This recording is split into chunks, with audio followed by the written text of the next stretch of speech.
Prime Asia television ਦੇਖਣ ਵਾਲੇ ਸਾਰੇ ਦਰਸ਼ਕਾਂ ਨੂੰ ਪਿਆਰ ਭਰੀ ਸਤਿ ਸ਼੍ਰੀ ਅਕਾਲ ਜੀ। ਮੈਂ ਜੋਗਰਾਜ ਸਿੰਘ ਕਾਲੂ ਪ੍ਰੋਗਰਾਮ ਪ੍ਰਾਈਮ ਚਰਚਾ ਲੈ ਕੇ ਹਾਜ਼ਰ ਹਾਂ। ਬਾਬਾ ਬੰਦਾ ਸਿੰਘ ਬਹਾਦਰ ਹੋਣਾ ਦਾ ਜਨਮ ਦਿਨ ਲੰਘਿਆ। ਅਸੀਂ ਸਾਰਿਆਂ ਨੇ ਉਸ ਬਾਬਤ ਪੜ੍ਹਿਆ, ਸੁਣਿਆ, ਲਿਖਿਆ, ਕਿਤੇ ਨਾ ਕਿਤੇ ਕੁਛ ਨਾ ਕੁਛ ਹੋਣਾ ਆ। ਪਰ ਕਈ ਵਾਰੀ ਸਾਡੀ ਜ਼ਿੰਦਗੀ ਦੇ ਵਿੱਚ ਕੁਝ ਬੜੀਆਂ ਅਹਿਮ ਗੱਲਾਂ ਹੁੰਦੀਆਂ ਨੇ ਜਿਹੜੀਆਂ ਰਹਿ ਜਾਂਦੀਆਂ, ਉਹ ਜਾਣਬੁੱਝ ਕੇ ਨਹੀਂ, ਪਰ ਅਸੀਂ ਕਦੀ ਉਦਮ ਨਹੀਂ ਕਰਦੇ ਉੱਧਰ ਨੂੰ ਜਾਣ ਦਾ। ਸੋ ਪ੍ਰਾਈਮ ਏਸ਼ੀਆ ਟੀਵੀ ਵੱਲੋਂ ਇੱਕ ਛੋਟੀ ਜਿਹੀ ਕੋਸ਼ਿਸ਼ ਸੀ ਕਿ ਬਾਬਾ ਬੰਦਾ ਸਿੰਘ ਬਹਾਦਰ ਹੋਣਾ ਦੇ ਜਨਮ ਦਿਨ ਤੇ ਇੱਕ ਪ੍ਰੋਗਰਾਮਾਂ ਦੀ ਐਪੀਸੋਡ ਦੀ ਇੱਕ ਲੜੀ ਲੈ ਕੇ ਆਂਦੀ ਜਾਵੇ, ਜਿਸ ਦੇ ਉੱਤੇ ਬਾਬਾ ਬੰਦਾ ਸਿੰਘ ਬਹਾਦਰ ਹੋਣਾ ਦੇ ਜੀਵਨ ਦੇ ਉਹ ਪੱਖ ਵੀ ਸਾਹਮਣੇ ਲਿਆਂਦੇ ਜਾਣ ਜਿਹੜੇ ਅਕਸਰ ਹੀ ਗੱਲਾਂ ਬਾਤਾਂ 'ਚ ਸਾਈਡ ਤੇ ਰਹਿ ਜਾਂਦੇ, ਕਿਉਂਕਿ ਅਸੀਂ ਸੰਖੇਪ 'ਚ ਨਹੀਂ ਪੜ੍ਹਦੇ। ਅਸੀਂ ਕਦੀ ਕਿਤੋਂ ਕੁਛ 10 ਮਿੰਟ ਦਾ ਸੁਣ ਲੈਂਦੇ, ਕਿਤੋਂ ਕੁਛ 5 ਮਿੰਟ ਦਾ। ਸੋ ਇਹ ਪ੍ਰੋਗਰਾਮਾਂ ਦੀ ਲੜੀ ਅਸੀਂ ਫੇਸਬੁੱਕ ਉੱਤੇ ਵੀ ਇਹਦੇ ਸਾਰੇ ਲਿੰਕ ਵੀ ਸ਼ੇਅਰ ਕੀਤੇ, ਨਾਲ YouTube ਉੱਤੇ ਜਾ ਕੇ ਵੀ ਤੁਸੀਂ ਪ੍ਰਾਈਮ ਏਸ਼ੀਆ ਟੀਵੀ ਦੇ ਬਾਬਾ ਬੰਦਾ ਸਿੰਘ ਬਹਾਦਰ ਹੋਣਾ ਦੇ ਬਾਰੇ ਅਸੀਂ ਸਰਚ ਕਰਕੇ ਪ੍ਰਾਈਮ ਏਸ਼ੀਆ ਟੀਵੀ ਦੇ ਉੱਤੇ ਉਹ ਪ੍ਰੋਗਰਾਮ ਅਸੀਂ ਇੱਕ ਇੱਕ ਕਰਕੇ ਪਾ ਰਹੇ ਹਾਂ। 2 ਐਪੀਸੋਡ ਹੁਣ ਤੱਕ ਪੈ ਚੁੱਕੇ ਨੇ, ਸੋ ਉਹ ਵੀ ਅਸੀਂ ਸਾਰੇ ਦੇਖ ਸਕਦੇ ਹਾਂ। ਪਰ ਅੱਜ ਦੇ ਇਸ ਪ੍ਰੋਗਰਾਮ ਦੇ ਵਿੱਚ ਅਸੀਂ ਬਾਬਾ ਬੰਦਾ ਸਿੰਘ ਬਹਾਦਰ ਹੋਣਾ ਦੀ ਗੱਲਬਾਤ ਨੂੰ ਉੱਥੋਂ ਹੀ ਅੱਗੇ ਤੋਰਦੇ ਹਾਂ। ਪਰ ਸਭ ਤੋਂ ਪਹਿਲਾਂ ਸਵਾਗਤ ਕਰਦੇ ਹਾਂ ਪ੍ਰੋਗਰਾਮ ਦੇ ਵਿੱਚ ਮਨਮੋਹਨ ਸਿੰਘ ਸਮਰਾ ਜੀ ਹੋਣਾ ਦਾ। ਸਮਰਾ ਸਾਹਿਬ, ਵਾਹਿਗੁਰੂ ਜੀ ਕਾ ਖਾਲਸਾ, ਵਾਹਿਗੁਰੂ ਜੀ ਕੀ ਫਤਿਹ। ਸਮਰਾ ਸਾਹਿਬ, ਪਿਛਲੇ ਪ੍ਰੋਗਰਾਮ ਦੇ ਵਿੱਚ ਅਸੀਂ ਜਿੱਥੇ ਗੱਲ ਸਮਾਪਤ ਕੀਤੀ ਸੀ ਆਪਣੀ ਗੱਲਬਾਤ ਕਰਨੀ, ਇਤਿਹਾਸ ਤੁਸੀਂ ਸਾਨੂੰ ਸੁਣਾ ਰਹੇ ਸੀ ਬਾਬਾ ਬੰਦਾ ਸਿੰਘ ਬਹਾਦਰ ਹੋਣਾ ਦਾ। ਸਰਹੰਦ ਫਤਿਹ ਕਰ ਲਈ ਹੁਣ ਬਾਬਾ ਬੰਦਾ ਸਿੰਘ ਬਹਾਦਰ ਹੋਣਾ, ਖਜ਼ਾਨਾ ਉੱਥੋਂ ਦਾ 2 ਕਰੋੜ ਦਾ ਖਜ਼ਾਨਾ ਰੁਪਈਏ ਦਾ ਉਸ ਵੇਲੇ ਦਾ ਜਿਹੜਾ ਸੀਗਾ ਉਹ ਉੱਥੋਂ ਸਰਹੰਦ ਤੋਂ ਸਾਰਾ ਲੁੱਟਿਆ। ਫਿਰ ਉਹਨੂੰ ਕਿੱਦਾਂ ਵਸਾਇਆ, ਉੱਥੇ ਵਜ਼ੀਰ ਖਾਨ ਨੂੰ ਮਾਰ ਦਿੱਤਾ ਗਿਆ, ਨਾਲ ਸੁੱਚਾਨੰਦ ਨੂੰ ਮਾਰ ਦਿੱਤਾ ਗਿਆ, ਕਿਸ ਤਰੀਕੇ ਨਾਲ ਮਾਰਿਆ ਉਹ ਵੀ ਪਿਛਲੇ ਪ੍ਰੋਗਰਾਮ ਦੇ ਵਿੱਚ ਅਸੀਂ ਐਕਸਪਲੇਨ ਕੀਤਾ ਸੀ। ਉਹ ਵੀ ਇੱਕ ਆਪਣੇ ਆਪ 'ਚ ਵੱਖਰੀ ਗੱਲ ਸੀ। ਪਰ ਹੁਣ ਸਰਹੰਦ ਦੀ ਗਾਂ ਜਗੀਰਦਾਰੀਆਂ ਦਿੱਤੀਆਂ ਨੇ ਉੱਥੇ, ਕਿਵੇਂ ਕਿਵੇਂ ਕਰਕੇ ਉੱਥੇ ਹੁਣ ਜ਼ਮੀਨਾਂ ਬਖਸ਼ੀਆਂ ਨੇ ਸਾਨੂੰ। ਜ਼ਮੀਨਦਾਰ ਅੱਜ ਜਿਹੜਾ ਜ਼ਿਮੀਂਦਾਰ ਅਸੀਂ ਕਹਿ ਦਿੰਦੇ ਆ, ਉਹ ਲਫ਼ਜ਼ ਕਿੱਥੋਂ ਨਿਕਲਿਆ? ਇਹ ਸਾਰੀ ਗੱਲਬਾਤ ਦੇ ਪਿੱਛੇ ਦਾ ਵਾਕਿਆ ਕੀ ਸੀਗਾ? ਜੀ, ਸਭ ਤੋਂ ਪਹਿਲਾਂ ਜੋਰਾਜ ਜੀ, ਜੇ ਅਸੀਂ ਦੇਖਦੇ ਹਾਂ ਗੁਰਬਾਣੀ ਦਾ ਕਥਨ ਹੈ, ਬਾਬਾਣੀਆਂ ਕਹਾਣੀਆਂ ਪੁੱਤ ਸਪੁੱਤ ਕਰੀਣ। ਕਹਿੰਦੇ ਆਪਣੇ ਬਾਬਿਆਂ ਦੀਆਂ ਵੱਡਿਆਂ ਦੀਆਂ ਜੇ ਕਹਾਣੀਆਂ ਸੁਣੋ ਪੜ੍ਹੋਗੇ ਤਾਂ ਜਿਹੜੇ ਪੁੱਤਰ ਹੁੰਦੇ ਆ ਉਹ ਸਪੁੱਤਰ ਬਣ ਜਾਂਦੇ ਆ ਜੀ। ਕਿਉਂਕਿ ਤਿੰਨ ਕੈਟਾਗਰੀਆਂ 'ਚ ਗਿਣੇ ਆ ਪੁੱਤਾਂ ਨੂੰ ਜੀ। ਕਹਿੰਦੇ ਕਪੁੱਤ, ਪੁੱਤ ਤੇ ਸਪੁੱਤ ਜੀ। ਜੇ ਕਹਿੰਦੇ ਪੁੱਤਰ ਪੜ੍ਹ ਲਵੇ ਤਾਂ ਉਹ ਸਪੁੱਤਰ ਬਣ ਜਾਂਦਾ, ਚੰਗਾ ਪੁੱਤ ਬਣ ਜਾਂਦਾ। ਸੋ ਦੂਸਰੀ ਗੱਲ ਜਿਹੜੀ ਮੈਂ ਅਹਿਮ ਇੱਥੇ ਕਹਿਣੀ ਚਾਹੁੰਦਾ ਉਹ ਇਹ ਹੈ ਕਿ ਪਾਪੀ ਕੇ ਮਾਰਨੇ ਕੋ ਪਾਪ ਮਹਾਬਲੀ ਹੈ ਜੀ। ਕਹਿੰਦੇ ਪਾਪੀ ਨੂੰ ਮਾਰਨ ਦੇ ਲਈ ਹੋਰ ਨਹੀਂ ਕੋਈ ਚਾਹੀਦਾ ਹੁੰਦਾ, ਉਹਦੇ ਪਾਪ ਹੀ ਉਹਨੂੰ ਮਾਰ ਲੈਂਦੇ ਆ। ਤੁਸੀਂ ਪਿਛਲੇ ਇਤਿਹਾਸ 'ਤੇ ਨਿਗਾਹ ਮਾਰ ਕੇ ਦੇਖੋ, ਜਿਹਨੇ ਪਾਪ ਕੀਤੇ ਆ ਉਹਦੇ ਪਾਪਾਂ ਦਾ ਫਿਰ ਕਹਿੰਦੇ ਘੜਾ ਭਰਦਾ ਜਾਂਦਾ। ਘੜਾ ਜਿੰਨਾ ਚਿਰ ਊਣਾ ਹੁੰਦਾ ਉਹਨਾਂ ਚਿਰ ਉਹ ਡੁੱਬਦਾ ਨਹੀਂ ਪਾਣੀ ਦੇ ਵਿੱਚ, ਏਅਰ ਹੁੰਦੀ ਆ ਉਹਦੇ ਵਿੱਚ। ਜਦੋਂ ਪੂਰਾ ਭਰ ਜਾਂਦਾ ਤਾਂ ਆਪਣੇ ਆਪ ਹੀ ਡੁੱਬ ਜਾਂਦਾ। ਸੋ ਵਜੀਦ ਖਾਨ ਦਾ ਸੁੱਚਾਨੰਦ ਦਾ ਘੜਾ ਭਰ ਚੁੱਕਿਆ ਸੀ ਪਾਪਾਂ ਨਾਲ ਅਤੇ ਉਹ ਡੁੱਬ ਗਿਆ। ਅਤੇ ਨਾਲ ਦੀ ਨਾਲ ਮੈਂ 2-3 ਸ਼ਖਸੀਅਤਾਂ ਨੂੰ ਆਪਾਂ ਇੱਥੇ ਯਾਦ ਕਰਨਾ ਚਾਹੁੰਦੇ ਹਾਂ। ਇੱਕ ਤਾਂ ਉਹਨਾਂ ਦਾ ਸੰਗੀ ਸਾਥੀ ਸੀ ਗੰਗੂ ਬ੍ਰਾਹਮਣ ਜੀ ਦੀ ਗੱਲ ਆਉਂਦੀ ਹੈ ਜੀ, ਜਿਹੜਾ ਆਪਣੇ ਪਿੰਡ ਮਾਤਾ ਜੀ ਨੂੰ ਲੈ ਕੇ, ਸਾਹਿਬਜ਼ਾਦਿਆਂ ਨੂੰ ਲੈ ਕੇ ਗਿਆ, ਆਪਣੇ ਘਰੇ ਠਹਿਰਾਇਆ। ਰਸੋਈਆ, ਗੰਗੂ ਰਸੋਈਆ ਕਿਹਾ ਜਾਂਦਾ। ਗੁਰੂ ਗੋਬਿੰਦ ਸਿੰਘ ਜੀ ਦੇ ਰਸੋਈ ਦੇ ਵਿੱਚ ਕੰਮ ਕਰਦਾ ਸੀ, ਵਿਸ਼ਵਾਸ ਪਾਤਰ ਬੰਦਾ ਸੀ। ਪਰ ਉਹਨੇ ਆਪਣਾ ਭਰੋਸਾ ਗਵਾ ਲਿਆ। ਕੁਛ ਪੈਸਿਆਂ ਲਈ ਮਾਤਾ ਜੀ ਕੋਲ ਕੁਛ ਤੁਛ ਮਾਇਆ ਜਿਹੜੀ ਸੀਗੀ ਉਹਨੂੰ ਦੇਖ ਕੇ ਮਨ ਜਿਹੜਾ ਉਹਦਾ ਬੇਈਮਾਨ ਹੋ ਗਿਆ ਜੀ। ਕੁਛ ਮੋਹਰਾਂ ਸੀ ਥੈਲੀ ਦੇ ਵਿੱਚ, ਉਹਨਾਂ ਦੇ ਪਿੱਛੇ ਉਹਨੇ ਜਾ ਕੇ ਥਾਣੇਦਾਰ ਨੂੰ ਇਹ ਸੁਨੇਹਾ ਦੇ ਦਿੱਤਾ ਵੀ ਮੇਰੇ ਘਰੇ ਗੁਰੂ ਗੋਬਿੰਦ ਸਿੰਘ ਦੇ ਬੱਚੇ ਤੇ ਉਹਨਾਂ ਦੀ ਮਾਤਾ, ਬਿਲਕੁਲ ਜੀ, ਤੇ ਗ੍ਰਿਫਤਾਰ ਕਰਾਇਆ ਉਹਨੇ। ਹੁਣ ਇੱਥੇ ਆਪਾਂ 2 ਗੱਲਾਂ ਨੇ। ਜਿਹੜੀ ਗੱਲ ਗੰਗੂ ਨੇ ਜਾ ਕੇ ਉੱਥੇ ਕਹੀ ਥਾਣੇ ਦੇ ਵਿੱਚ ਮਰਿੰਡੇ ਜੀ, ਉਹ ਗੱਲ ਤਾਂ ਸੱਚੀ ਸੀ। ਉਹਨੇ ਜਾ ਕੇ ਇਹੀ ਕਿਹਾ ਕਿ ਗੁਰੂ ਗੋਬਿੰਦ ਜੀ ਦੀ ਮਾਤਾ ਜੀ ਤੇ ਉਹਨਾਂ ਦੇ 2 ਛੋਟੇ ਪੁੱਤਰ ਮੇਰੇ ਘਰ ਨੇ। ਗੱਲ ਇਹ ਸੱਚੀ ਸੀ। ਪਰ ਇਸ ਸੱਚੀ ਗੱਲ ਤੇ ਉਹਨੂੰ ਹੁਣ ਤੱਕ ਲਾਹਣਤਾਂ ਪੈਂਦੀਆਂ ਨੇ। ਤਾਂ ਗੰਗੂ ਨਹੀਂ, ਗੰਗੂ ਪਾਪੀ ਕਿਹਾ ਜਾਂਦਾ। ਗੰਗੂ ਪਾਪੀ ਕਿਹਾ ਜਾਂਦਾ। ਛੋਟੇ ਜਿਹੇ ਲਾਲਚ ਬਦਲੇ ਆਪਣਾ ਗੱਦਾਰਾਂ ਨਹੀਂ। ਅਸੀਂ ਵੀ ਜ਼ਿੰਦਗੀ 'ਚ ਦੇਖੀਏ, ਕਈ ਵਾਰੀ ਅਸੀਂ ਕਹਿੰਦੇ ਹਾਂ ਕਿ ਮੈਂ ਤਾਂ ਜੀ ਸੱਚ ਬੋਲਦਾ। ਸੱਚ ਤੇ ਝੂਠ ਸਾਡੀ ਆਪ ਦੀ ਬਣਾਈ ਹੋਈ ਕਹਾਣੀ ਹੈ ਇਹ ਸਾਰੀ। ਮੈਂ ਇਹਨੂੰ ਐਵੇਂ ਦੇਖਦਾ ਕਿ ਗੰਗੂ ਨੇ ਭਾਵੇਂ ਸੱਚ ਬੋਲਿਆ, ਪਰ ਉਹਦਾ ਸੱਚ ਆ ਜਿਹੜਾ ਸਾਹਿਬਜ਼ਾਦਿਆਂ ਦਾ ਤੇ ਮਾਤਾ ਜੀ ਦਾ ਸ਼ਹੀਦੀ ਦਾ ਕਾਰਨ ਬਣ ਗਿਆ। ਦੂਜੇ ਪਾਸੇ ਨਵੀ ਖਾਂ ਤੇ ਗਨੀ ਖਾਂ 2 ਮੁਸਲਮਾਨ ਸੀ ਜਿਨ੍ਹਾਂ ਨੇ ਗੁਰੂ ਗੋਬਿੰਦ ਸਿੰਘ ਜੀ ਨੂੰ ਉਸ ਘੇਰੇ 'ਚੋਂ ਕੱਢਣ ਦੇ ਲਈ ਉੱਚ ਦੇ ਪੀਰ ਬਣਾ ਕੇ ਲੈ ਕੇ ਗਏ। ਤਾਂ ਰਾਹ ਦੇ ਵਿੱਚ ਘੇਰਿਆ ਗਿਆ ਪੁਲਿਸ ਵੱਲੋਂ। ਕਹਿੰਦੇ ਕੌਣ ਪਾਲਕੀ 'ਚ ਕੌਣ ਬੈਠਾ? ਉਹ ਕਹਿੰਦੇ ਜੀ ਉੱਚ ਦੇ ਪੀਰ ਨੇ। ਹੁਣ ਉਹਨਾਂ ਨੇ ਬਿਲਕੁਲ ਗੱਲ ਤਾਂ ਝੂਠੀ ਸੀ, ਉੱਚ ਦੇ ਪੀਰ ਆ, ਜਿਹੜਾ ਇੱਕ ਫਿਰਕਾ ਹੈਗਾ ਮੁਸਲਮਾਨ ਧਰਮ ਦੇ ਵਿੱਚ, ਉੱਥੋਂ ਦੇ ਪੀਰਾਂ ਨੂੰ ਉਹਨਾਂ ਦਾ ਇੱਕ ਲਿਬਾਸ ਇੱਦਾਂ ਦਾ ਹੁੰਦਾ, ਗੁਰੂ ਸਾਹਿਬ ਦਾ ਲਿਬਾਸ ਵੀ ਉਹੋ ਜਿਹਾ ਸੀ। ਉਹਨਾਂ ਨੇ ਭਾਵੇਂ ਗੱਲ ਝੂਠੀ ਸੀ, ਪਰ ਜਦੋਂ ਤੁਸੀਂ ਕਿਸੇ ਦੀ ਫੇਵਰ ਦੇ ਵਿੱਚ ਕਿਸੇ ਨੂੰ ਬਚਾਉਣ ਦੇ ਲਈ ਭਾਵੇਂ ਝੂਠ ਵੀ ਬੋਲਦੇ ਹੋ, ਉਹ ਸੱਚ ਨਾਲੋਂ 100 ਗੁਣੇ ਵਧੀਆ ਹੁੰਦਾ ਜੀ। ਸੋ ਇੱਥੇ ਗੰਗੂ ਨਾਲ ਪਹਿਲਾਂ ਹੀ ਗੰਗੂ ਮਰ ਚੁੱਕਿਆ ਸੀ। ਜਦੋਂ ਉਹਨੂੰ ਫੜਾਉਣ ਸਾਹਿਬਜ਼ਾਦਿਆਂ ਨੂੰ ਗ੍ਰਿਫਤਾਰ ਕਰਾਉਣ ਤੋਂ ਬਾਅਦ ਫੌਜਦਾਰ ਫਿਰ ਕਹਿੰਦਾ, ਅੱਛਾ ਉਹ ਮਾਇਆ ਦੱਸ ਕਿੱਥੇ ਆ ਜਿਹੜੀ ਤੂੰ ਮਾਤਾ ਜੀ ਤੋਂ ਲਈ ਸੀ। ਤਾਂ ਗੰਗੂ ਦੱਸ ਨਹੀਂ ਸਕਿਆ। ਉਹਦੀ ਕਹਾਣੀ ਆਪਾਂ ਨੂੰ ਪਤਾ ਨਹੀਂ ਕੀ, ਇਤਿਹਾਸ ਦੇ ਵਿੱਚ ਕੁਝ ਖਾਸ ਵਰਣਨ ਨਹੀਂ ਹੈਗਾ, ਜਾਂ ਕੁਛ ਇਤਿਹਾਸਕਾਰਾਂ ਨੇ ਲਿਖਿਆ ਕਿ ਉਹਦਾ ਦਿਮਾਗ ਹਿੱਲ ਗਿਆ, ਉਹਨੂੰ ਯਾਦ ਹੀ ਨਹੀਂ ਰਿਹਾ ਵੀ ਕਿੱਥੇ ਆ ਮੇਰੀ ਮਾਇਆ, ਕਿੱਥੇ ਰੱਖ ਲਈ ਮੈਂ। ਤੇ ਉਹ ਪੁਲਿਸ ਦੀ ਕੁੱਟ ਖਾਂਦਾ ਹੀ ਮਰ ਗਿਆ। ਗੰਗੂ ਦਾ ਇਹ ਅੰਤ ਹੋਇਆ ਜੀ। ਦੋ ਦੂਜੀਆਂ ਸ਼ਖਸੀਅਤਾਂ ਨੇ, ਇੱਕ ਤਾਂ ਦੀਵਾਨ ਟੋਡਰਮੱਲ, ਜਿਹੜਾ ਕਿ ਸ਼ਾਹੀ ਦਰਬਾਰ ਦੇ ਵਿੱਚ ਦੀਵਾਨ ਸੀ, ਜਿਹਨੇ ਆਪਣਾ ਸਾਰਾ ਕੁਝ ਵੇਚ ਕੇ ਸਾਹਿਬਜ਼ਾਦਿਆਂ ਤੇ ਮਾਤਾ ਜੀ ਦੇ ਸਰੀਰਾਂ ਦਾ ਸੰਸਕਾਰ ਕਰਨਾ ਸੀ। ਅੰਤਮ ਸੰਸਕਾਰ ਗੁਰਦੁਆਰਾ ਜੋਤੀ ਸਰੂਪ ਬਣਿਆ, ਜੇ ਤੁਸੀਂ ਫਤਿਹਗੜ੍ਹ ਸਾਹਿਬ ਜਾਵੋ ਤਾਂ ਉਹਨੇ ਕਹਿੰਦੇ ਖੜੀ ਮੋਹਰ ਰੱਖ ਕੇ ਜ਼ਮੀਨ ਖਰੀਦੀ ਸੀ। ਖੜੀ ਮੋਹਰ ਮੀਨਜ਼ ਵੀ ਗੋਲ ਥੱਲੇ ਪੈਵੀਆਂ ਮੋਹਰਾਂ ਨਹੀਂ ਰੱਖੀਆਂ, ਖੜਵੇਂ ਲੋਟ ਰੱਖੀਆਂ, ਜਾਂ ਜਿਵੇਂ ਆਪਾਂ ਹੁਣ ਲੂਨੀ ਆ ਜਾਂ ਆਪਣੇ ਰੁਪਈਏ ਨੇ, ਉਹਨਾਂ ਨੂੰ ਖੜਵੇਂ ਤਰ੍ਹਾਂ ਰੱਖਣਾ ਹੋਵੇ। ਤਾਂ ਵਜੀਦ ਖਾਨ ਨੇ ਕਿਹਾ ਕਿ ਇੰਨੀ ਥਾਂ ਤੂੰ ਖਰੀਦ ਸਕਦਾ ਮੇਰੀ ਸਰਹੰਦੀ ਰਿਆਸਤ ਦੇ ਵਿੱਚ, ਪਰ ਖੜੀ ਮੋਹਰ ਦੇਣੀ ਪਊਗੀ। ਉਹਨੇ ਖੜੀ ਮੋਹਰ ਦੇ ਕੇ ਉਹ ਥਾਂ ਖਰੀਦ ਕੇ ਉੱਥੇ ਸਾਹਿਬਜ਼ਾਦਿਆਂ ਦਾ ਅੰਤਮ ਸੰਸਕਾਰ ਕੀਤਾ। ਇਸ ਲਈ ਉਸ ਜਗ੍ਹਾ ਨੂੰ ਇਤਿਹਾਸ 'ਚ ਸਭ ਤੋਂ ਮਹਿੰਗੀ ਥਾਂ ਵੀ, ਬਿਲਕੁਲ ਜੀ, ਅੱਜ ਤੱਕ ਸਭ ਤੋਂ ਮਹਿੰਗੀ ਥਾਂ ਸੀਗੀ ਉਹ। ਸੋ ਉਹਨਾਂ ਨੂੰ ਯਾਦ ਕਰਨਾ ਵੀ ਬਹੁਤ ਜ਼ਰੂਰੀ ਸੀ। ਤੇ ਤੀਜੀ ਜੀ ਮੋਤੀ ਰਾਮ ਮਹਿਰਾ, ਜਿਹੜੇ ਕਿ ਉੱਥੇ ਸੇਵਾਦਾਰ ਸੀਗੇ ਠੰਡੇ ਬੁਰਜ ਦੇ ਵਿੱਚ, ਉਹ ਚੋਰੀ ਛਪੋਰੀ ਲਿਜਾ ਕੇ ਸਾਹਿਬਜ਼ਾਦਿਆਂ ਨੂੰ ਦੁੱਧ ਛਕਾਉਂਦੇ ਰਹੇ ਤੇ ਮਾਤਾ ਜੀ ਦੀ ਸੇਵਾ ਕਰਦੇ ਰਹੇ, ਜਿਨ੍ਹਾਂ ਨੂੰ ਬਾਅਦ ਦੇ ਵਿੱਚ ਕਹਿੰਦੇ ਸਣ ਬੱਚਾ ਕਹਾਣੀ ਪੀੜਿਆ ਗਿਆ ਵਜ਼ੀਰ ਖਾਨ ਵੱਲੋਂ। ਸੋ ਇਹਨਾਂ ਪਾਪਾਂ ਦੀ ਸਜ਼ਾ ਸੀਗੀ ਜਿਹੜੀ ਉਹ ਵਜ਼ੀਰ ਖਾਨ ਨੂੰ ਮਿਲ ਗਈ। ਉਹ ਤੋਂ ਬਾਅਦ ਹੁਣ ਬਾਬਾ ਬੰਦਾ ਸਿੰਘ ਬਹਾਦਰ ਨੇ ਸਰਹੰਦ ਫਤਿਹ ਕਰ ਲਈ ਆ। ਸਰਹੰਦ ਉਸ ਵੇਲੇ ਦਾ ਬਹੁਤ ਮਸ਼ਹੂਰ ਤੇ ਬਹੁਤ ਵੱਡਾ ਸ਼ਹਿਰ ਸੀ ਜੀ। ਕਈ ਇਤਿਹਾਸਕਾਰਾਂ ਨੇ ਤਾਂ ਲਿਖਿਆ ਕਿ ਰੇਸ਼ਮ ਦਾ ਕੰਮ ਹੁੰਦਾ ਸੀ, ਹਾਥੀ ਦੰਦ ਦਾ ਕੰਮ ਹੁੰਦਾ ਸੀ ਉੱਥੇ, ਬੜਾ ਵਪਾਰ ਬੜਾ ਚੱਲਦਾ ਸੀ ਸਰਹੰਦ ਦੇ ਵਿੱਚ। ਤੇ 14 ਮਈ 1710 ਨੂੰ ਸਰਹੰਦ ਫਤਿਹ ਹੁੰਦੀ ਹੈ ਜੀ। ਹੁਣ ਜੇ ਆਪਾਂ ਦੇਖੀਏ ਕਿ ਉਦੋਂ ਖਾਲਸਾ ਕਿੰਨੀ ਉਮਰ ਦਾ ਹੋਇਆ ਸੀ ਉਸ ਵੇਲੇ ਜਦੋਂ ਸਰਹੰਦ ਫਤਿਹ? 1699 ਤੋਂ 1710, ਸੋ 10-11 ਸਾਲ ਦਾ ਸੀ ਹਲੇ ਖਾਲਸਾ ਜਦੋਂ ਰਾਜ ਪ੍ਰਾਪਤੀ ਹੋ ਗਈ ਸੀ। ਅਸੀਂ ਦੇਖੀਏ ਕਿ ਅੱਜ ਅਸੀਂ ਦੇਖਦੇ ਹਾਂ ਕਿ 1984 ਨੂੰ ਕਿੰਨੇ ਸਾਲ ਹੋ ਗਏ ਆ, ਹਜੇ ਕੌਮ ਧੱਕੇ ਖਾ ਰਹੀ ਆ। ਉਦੋਂ ਸਾਡੇ ਵਿੱਚ ਕਿਹੜੇ ਜਜ਼ਬੇ ਸੀਗੇ ਜਿਨ੍ਹਾਂ ਨਾਲ ਅਸੀਂ ਆਪਣੇ ਰਾਜ ਸਥਾਪਿਤ ਕਰ ਲਏ ਸੀ। 11 ਸਾਲਾਂ ਦਾ ਖਾਲਸਾ ਰਾਜ ਲੈਣ ਦੇ ਯੋਗ ਹੋ ਗਿਆ ਸੀ, ਜਦੋਂ ਕਿ ਗੁਰੂ ਸਾਹਿਬ ਸਰੀਰਕ ਤੌਰ ਤੇ ਇਸ ਦੁਨੀਆ ਦੇ ਵਿੱਚ ਉਦੋਂ ਹੈ ਨਹੀਂ ਸੀ ਜੀ। ਫਿਰ ਵੀ ਖਾਲਸੇ ਦੀ ਇੰਨੀ ਚੜ੍ਹਦੀ ਕਲਾ ਹੋਈ। ਸੋ ਬਾਬਾ ਬੰਦਾ ਸਿੰਘ ਬਹਾਦਰ ਨੇ ਉੱਥੇ ਜਿਹੜੇ 2-3 ਅਹਿਮ ਫੈਸਲੇ ਲਏ, ਉਹ ਸੀਗੇ ਜੀ ਭਾਈ ਬਾਜ ਸਿੰਘ ਨੂੰ ਗਵਰਨਰ ਲਾਤਾ ਸਰਹੰਦ ਦਾ, ਜਿਹੜੇ ਉਹਨਾਂ ਦੇ ਨਾਲ ਹਜ਼ੂਰ ਸਾਹਿਬ ਤੋਂ ਆਏ ਸੀ ਭਾਈ ਬਾਜ ਸਿੰਘ। ਤੇ ਨਾਲ ਦੀ ਨਾਲ ਜੇ ਆਲੀ ਸਿੰਘ, ਆਪਾਂ ਪਹਿਲਾਂ ਗੱਲ ਕੀਤੀ ਸੀ, ਜ਼ਿਕਰ ਕੀਤਾ ਸੀ, ਆਲੀ ਸਿੰਘ ਤੇ ਮਾਲੀ ਸਿੰਘ ਜਿਹੜੇ ਸੂਬਾ ਸਰਹੰਦ ਦੇ ਸਿਪਾਹੀ ਸੀ, ਉਹਨੂੰ ਸੂਬੇਦਾਰ ਲਾਇਆ ਗਿਆ। ਠੀਕ ਹੈ ਜੀ। ਸੋ ਇੱਥੇ ਫਿਰ ਇੱਕ ਨਾ ਇਕੱਤਰਤਾ ਹੁੰਦੀ ਹੈ, ਇੱਕ ਫੰਕਸ਼ਨ ਹੁੰਦਾ ਮੇਨ।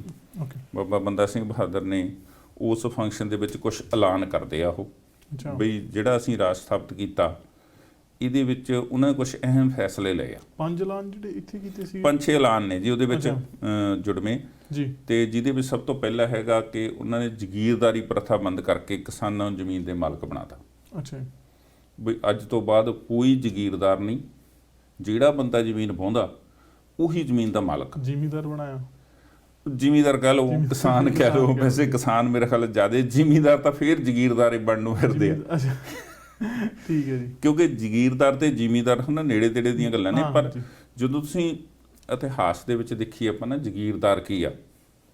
ਜ਼ਗੀਰਦਾਰ ਸ਼ਬਦ ਆਪਾਂ ਨੂੰ ਹੁਣ ਵੀ ਪਿੰਡਾਂ ਦੇ ਵਿੱਚ ਕੁਝ ਜ਼ਗੀਰਦਾਰ ਹੈਗੇ ਆ, ਸਾਨੂੰ ਉਹਨਾਂ ਨੂੰ ਦੇਖ ਕੇ ਲੱਗਦਾ ਕਿ ਜ਼ਗੀਰਦਾਰ ਥੋੜੀ 150 ਕਿੱਲੇ ਵਾਲਾ ਜਿਹੜਾ ਜ਼ਿਮੀਂਦਾਰ ਆ ਉਹਨੂੰ ਜ਼ਗੀਰਦਾਰ ਹੁਣ ਲੋਕ ਕਹਿੰਦੇ ਆ।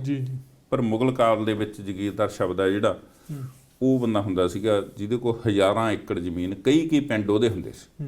ਇੱਕ ਉੱਥੇ ਫੰਕਸ਼ਨ ਹੁੰਦਾ ਬਾਬਾ ਬੰਦਾ ਸਿੰਘ ਬਹਾਦਰ ਹੋਣੀ, ਇੱਕ ਉੱਥੇ ਇਕੱਤਰਤਾ ਦੇ ਵਿੱਚ, ਇੱਕ ਸਮਾਗਮ ਦੇ ਵਿੱਚ ਕੁਝ ਐਲਾਨ ਕਰਦੇ ਨੇ। ਉਹਨਾਂ ਐਲਾਨਾਂ ਦੇ ਵਿੱਚੋਂ ਪਹਿਲਾ ਐਲਾਨ ਸੀਗਾ ਜਿਹੜੀਆਂ ਜ਼ਮੀਨਾਂ ਜਗੀਰਦਾਰਾਂ ਤੋਂ ਹਟਾ ਕੇ ਜਿਹੜਾ ਵਾਰਿਸ ਸੀ ਉਹਨਾਂ ਨੂੰ ਅਲਾਟ ਕੀਤੀਆਂ ਜੀ। ਇਹਦੇ ਨਾਲ ਹੋਰ ਬਾਕੀ ਦੇ ਐਲਾਨ ਕੀ ਹੋਏ ਜੀ ਉੱਥੇ? ਪਹਿਲਾਂ ਇਹਨੂੰ ਆਪਾਂ ਥੋੜਾ ਵਿਸਥਾਰ ਕਰ ਲਈਏ ਜੀ। ਜਗੀਰਦਾਰ ਸ਼ਬਦ ਆ ਜਿਹੜਾ ਅੱਜ ਦੇ ਸਮੇਂ ਸਾਨੂੰ ਲੱਗਦਾ ਕਿ 150 ਏਕੜ ਵਾਲਾ ਜਿਹੜਾ ਉਹ ਜਗੀਰਦਾਰ ਸੀਗਾ। ਜੀ ਜੀ ਜੀ। ਪਰ ਇਵੇਂ ਨਹੀਂ ਸੀਗਾ। ਉਹਦਾ ਜਿਹੜਾ ਸਰਕਾਰੀ ਸਿਸਟਮ ਸੀ, ਗੋਰਿਆਂ ਨੇ ਆ ਕੇ ਜਿਹੜਾ ਇੱਕ ਸਿਸਟਮ ਕ੍ਰੀਏਟ ਕੀਤਾ ਉੱਥੇ, ਜਿਹਦੇ ਵਿੱਚ ਰਾਸ਼ਟਰਪਤੀ ਤੋਂ ਲੈ ਕੇ DC ਤੱਕ ਜਾਂ ਤਹਿਸੀਲਦਾਰ ਤੱਕ ਇੱਕ ਅਹੁਦੇ ਵੰਡੇ ਗਏ ਜੀ। ਫਿਰ ਨਾਲ ਆਰਮੀ ਦੇ ਚੀਫ ਏਅਰ ਮਾਰਸ਼ਲ ਤੋਂ ਲੈ ਕੇ ਥੱਲੇ ਤੱਕ ਅਹੁਦੇ ਵੰਡੇ ਗਏ। ਫਿਰ ਨਾਲ ਦੀ ਨਾਲ ਸਕੂਲ ਸਿਸਟਮ ਇੱਕ ਬਣਾਇਆ ਗਿਆ। ਕਿੰਨੇ ਸਿਸਟਮ ਕ੍ਰੀਏਟ ਕੀਤੇ ਗਏ ਜਿਹੜਾ ਪ੍ਰਜਾਤੰਤਰ ਦੇ ਵਿੱਚ ਹੁਣ ਚੱਲਦਾ। ਪਰ ਉਦੋਂ ਸਿੰਪਲ ਕੰਮ ਹੁੰਦਾ ਸੀ ਤਾਂ ਇੱਕ ਜਗੀਰਦਾਰ ਮਿੱਥਿਆ ਜਾਂਦਾ ਸੀ। ਉਹਦੇ ਲਈ ਵੀ ਇੱਕ ਡਰ ਰੱਖਿਆ ਸੀ ਸਰਕਾਰਾਂ ਨੇ ਕਿ ਜਗੀਰਦਾਰ ਨੂੰ ਹਰ ਸਾਲ ਰਿਨਿਊ ਹੁੰਦਾ ਸੀ ਉਹ। ਜਦੋਂ ਮਾਮਲਾ ਤਾਰਿਆ ਆਉਂਦਾ ਸੀ ਫਿਰ ਉਹਨੂੰ ਪਤਾ ਲੱਗਦਾ ਸੀ ਅਗਲੀ ਵਾਰੀ ਮੈਂ ਜਗੀਰਦਾਰ ਹਾਂ। ਉਹਦੇ ਤੇ ਇੱਕ ਡੰਡਾ ਰੱਖਿਆ ਜਾਂਦਾ ਸੀਗਾ ਕਿ ਜੇ ਤੂੰ ਮਾੜੀ ਮੋਟੀ ਬੇਈਮਾਨੀ ਜਾਂ ਕੁਛ ਕੀਤਾ, ਤੇਰਾ ਅਹੁਦਾ ਜਿਹੜਾ ਕਿਸੇ ਹੋਰ ਨੂੰ ਵੀ ਦਿੱਤਾ ਜਾ ਸਕਦਾ। ਜਦੋਂ ਹੋਰ ਨੂੰ ਦਿੰਦੇ ਸੀ ਤਾਂ ਉਹਦੀ ਪੂਰੀ ਜਗੀਰ ਵੀ ਨਾਲ ਹੀ ਜਾਂਦੀ ਸੀ। ਹੁਣ ਜਗੀਰਦਾਰ ਕੀ ਸੀਗਾ ਵੀ ਉਹਦੇ ਕੋਲ ਕਈ ਪਿੰਡਾਂ ਦੀ ਜ਼ਮੀਨ ਹੁੰਦੀ ਸੀ।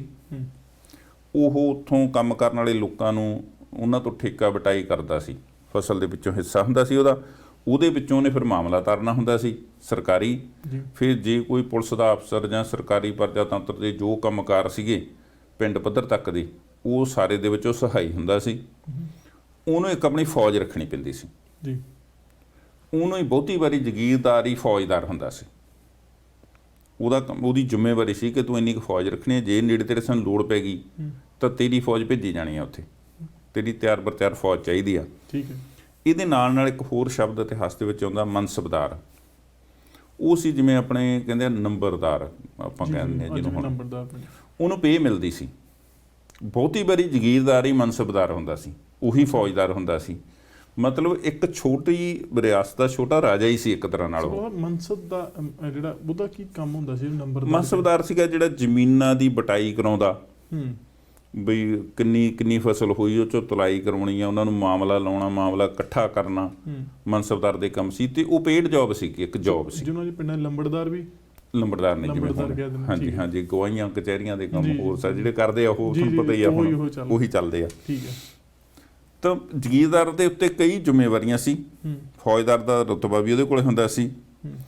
ਪਰ ਅਸਲ ਜ਼ਿੰਦਗੀ ਦੇ ਵਿੱਚ ਉਹਦਾ ਜ਼ਮੀਨਾਂ ਨਾਲ ਕੋਈ ਮਤਲਬ ਨਹੀਂ ਸੀ ਹੁੰਦਾ। ਅੱਛਾ। ਉਹ ਜ਼ਮੀਨਾਂ 'ਚ ਕਦੇ ਜਾਂਦਾ ਨਹੀਂ ਸੀ। ਬਹੁਤੀ ਵਾਰੀ ਤਾਂ ਰਹਿੰਦਾ ਵੀ ਸ਼ਹਿਰ 'ਚ ਹੁੰਦਾ ਸੀ। ਅੱਛਾ। 10-20 ਪਿੰਡ 50 ਪਿੰਡ ਉਹਦੇ ਨੇ। ਉਹ ਸ਼ਹਿਰ ਦੇ ਵਿੱਚ ਆਪਦਾ ਵਧੀਆ ਮਕਾਨ ਪਾ ਕੇ ਹਵੇਲੀ ਉੱਥੇ ਰਹਿ ਰਿਹਾ ਤੇ ਪਿੰਡ ਆਉਂਦਾ ਸਿਰਫ ਲੋਕਾਂ ਨੂੰ ਦੁਖੀ ਕਰਨ ਲਈ। ਅੱਛਾ। ਕਾਮਿਆਂ ਨੂੰ, ਕਿਸਾਨਾਂ ਨੂੰ, ਉਹਨਾਂ ਜਿਹਨੂੰ ਟੌਰਚਰ ਕਰਨਾ, ਜਿਹਨੂੰ ਤੰਗ ਕਰਨਾ, ਕਿਸੇ ਦੀ ਧੀ ਭੈਣ ਦੀ ਇੱਜ਼ਤ ਨਾਲ ਖੇਡਣਾ, ਇਹੋ ਜਿਹੇ ਕੰਮ ਕਰਦੇ ਸੀ। ਕੜਮ ਚੌਧਰੀ ਬਣੀ ਆ। ਕੜਮ ਚੌਧਰੀ ਸੀਗੇ ਉਹ। ਠੀਕ ਹੈ ਜੀ। ਸਰਕਾਰ ਦੇ ਮਤਲਬ ਉਹ ਜਿਵੇਂ ਗੁਰੂ ਨਾਨਕ ਪਾਤਸ਼ਾਹ ਨੇ ਕਿਹਾ ਕਿ ਰਾਜੇ ਸ਼ੀ ਮੁਕੱਦਮ ਕੁੱਤੇ ਲਿਖਿਆ ਮਹਾਰਾਜ ਨੇ ਇਹਨਾਂ ਨੂੰ, ਤਾਂ ਜਿਹੜੇ ਕਿ ਲੋਕਾਂ ਦਾ ਮਾਸ ਨੋਚ ਕੇ ਖਾਂਦੇ ਸੀ। ਸੋ ਬਾਬਾ ਬੰਦਾ ਸਿੰਘ ਬਹਾਦਰ ਨੇ ਕਿਹਾ ਜਿਹੜੇ ਲੋਕੀ ਜਿਹੜੀ ਜ਼ਮੀਨ ਵਾਹੁੰਦੇ ਅੱਜ ਤੋਂ ਬਾਅਦ ਉਹਨਾਂ ਦੀ ਹੋ ਗਈ। ਚਲੋ ਸਮਲਾ ਸਾਹਿਬ, ਇਹ ਤੋਂ ਅਗਲਾ ਹੋਰ ਕੀ ਫੈਸਲਾ ਉੱਥੇ ਹੋਇਆ ਜੀ? ਜਿਹੜੇ ਦੂਸਰੇ ਫੈਸਲੇ ਹੋਏ ਜੀ, ਉਹਦੇ ਵਿੱਚ ਵੱਡਾ ਫੈਸਲਾ ਸੀ ਕਿ ਇਲਾਕੇ ਦੇ ਚੌਧਰੀਆਂ ਦੇ ਸਾਰੇ ਅਧਿਕਾਰ ਅੱਜ ਤੋਂ ਖਤਮ।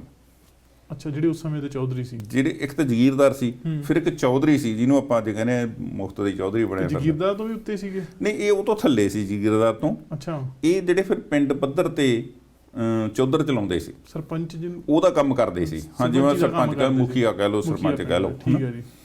ਉਹਨਾਂ ਦੇ ਸਾਰੇ ਅਧਿਕਾਰ ਖਤਮ ਕਰ ਦਿੱਤੇ। ਖਤਮ ਕਰਕੇ ਕੀ ਲਿਆਂਦਾ ਫਿਰ? ਉਹਨਾਂ ਨੇ ਨਵਾਂ ਸਿਸਟਮ ਲਿਆਂਦਾ ਕਿ ਜਿਹੜੇ ਆਮ ਲੋਕ ਨੇ, ਖਾਲਸਾ ਪੰਚਾਇਤਾਂ ਦਾ ਸਿਸਟਮ ਸੀ ਉਹ।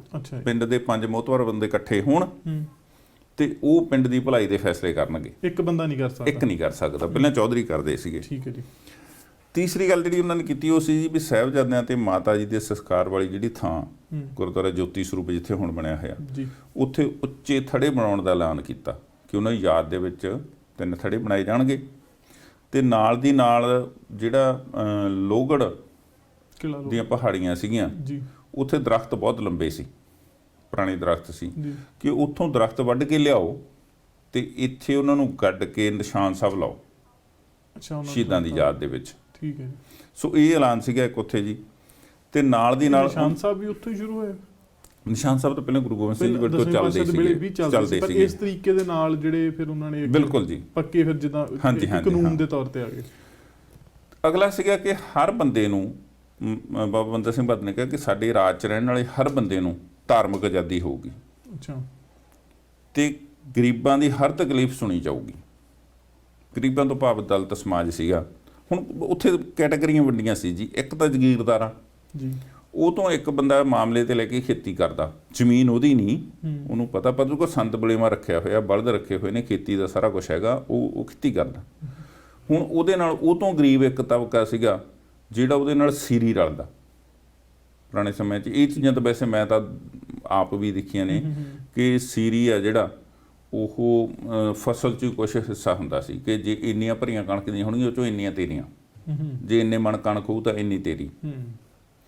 ਹੁਣ ਉਹ ਦਲਿਤ ਸਮਾਜ ਦੇ ਲਈ ਬਾਬਾ ਬੰਦਾ ਸਿੰਘ ਬਹਾਦਰ ਨੇ ਕਿਹਾ ਕਿ ਇਹਨਾਂ ਨੂੰ ਫੌਜ ਦੇ ਵਿੱਚ ਨੌਕਰੀ ਜਾਂ ਜਿਹੜਾ ਹੋਰ ਪ੍ਰਜਾਤੰਤਰ ਹੁਣ ਚਲਾਉਣਾ ਜੀ, ਖਾਲਸਾ ਪੰਚਾਇਤਾਂ ਨੂੰ ਵੀ ਆਰਗੇਨਾਈਜ਼ ਕਰਨਾ, ਜਿਹੜਾ ਸਿਸਟਮ ਜਿਹਨੂੰ ਆਪਾਂ ਅੱਜ ਕਹਿ ਦਿੰਦੇ ਆ ਕਿ ਪ੍ਰਸ਼ਾਸਨ ਜੀ, ਉਹਦੇ ਵਿੱਚ ਨੌਕਰੀਆਂ ਨੇ ਜਿਹੜੀਆਂ ਕਿ ਬਾਅਦ ਦੇ ਵਿੱਚ ਭਾਵੇਂ ਕਾਂਗਰਸ ਸਰਕਾਰ ਜਦੋਂ ਮੁਲਕ ਆਜ਼ਾਦ ਹੋਇਆ ਇਹਨਾਂ ਨੇ ਉਹਨੂੰ ਕੈਰੀ ਕੀਤਾ ਕਿ SC BC ਕੈਟਾਗਰੀ ਨੂੰ ਜੋਬਾਂ ਦਈਏ, ਰਿਜ਼ਰਵੇਸ਼ਨ ਬਣਾਈ।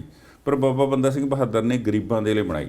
ਕਹਿੰਦੇ ਵੀ ਜਿਹਨਾਂ ਕੋਲ ਜ਼ਮੀਨਾਂ ਨਹੀਂ ਹੈਗੀਆਂ ਉਹਨਾਂ ਨੂੰ ਨੌਕਰੀਆਂ ਦੇਵਾਂਗੇ ਅਸੀਂ। ਅੱਛਾ। ਤੇ ਨਾਲ ਦੀ ਨਾਲ ਉਹਨੇ ਐਲਾਨ ਕੀਤਾ ਕਿ ਸਤਲੁਜ ਤੋਂ ਲੈ ਕੇ ਜਮਨਾ ਤੱਕ ਅਮਨ ਅਮਾਨ ਕਾਇਮ ਰੱਖਣ ਦੇ ਲਈ ਸਖਤ ਹੁਕਮ ਕਰਤੇ ਕਿ ਸਾਡੇ ਰਾਜ ਦੇ ਵਿੱਚ ਕੋਈ ਬੰਦਾ ਅਮਨ ਕਾਨੂੰਨ ਦੀ ਸਥਿਤੀ ਨੂੰ ਭੰਗ ਨਹੀਂ ਕਰ ਸਕਦਾ। ਉਹਦੇ ਵਾਸਤੇ ਬਹੁਤ ਸਖਤੀ ਹੋ ਗਈ।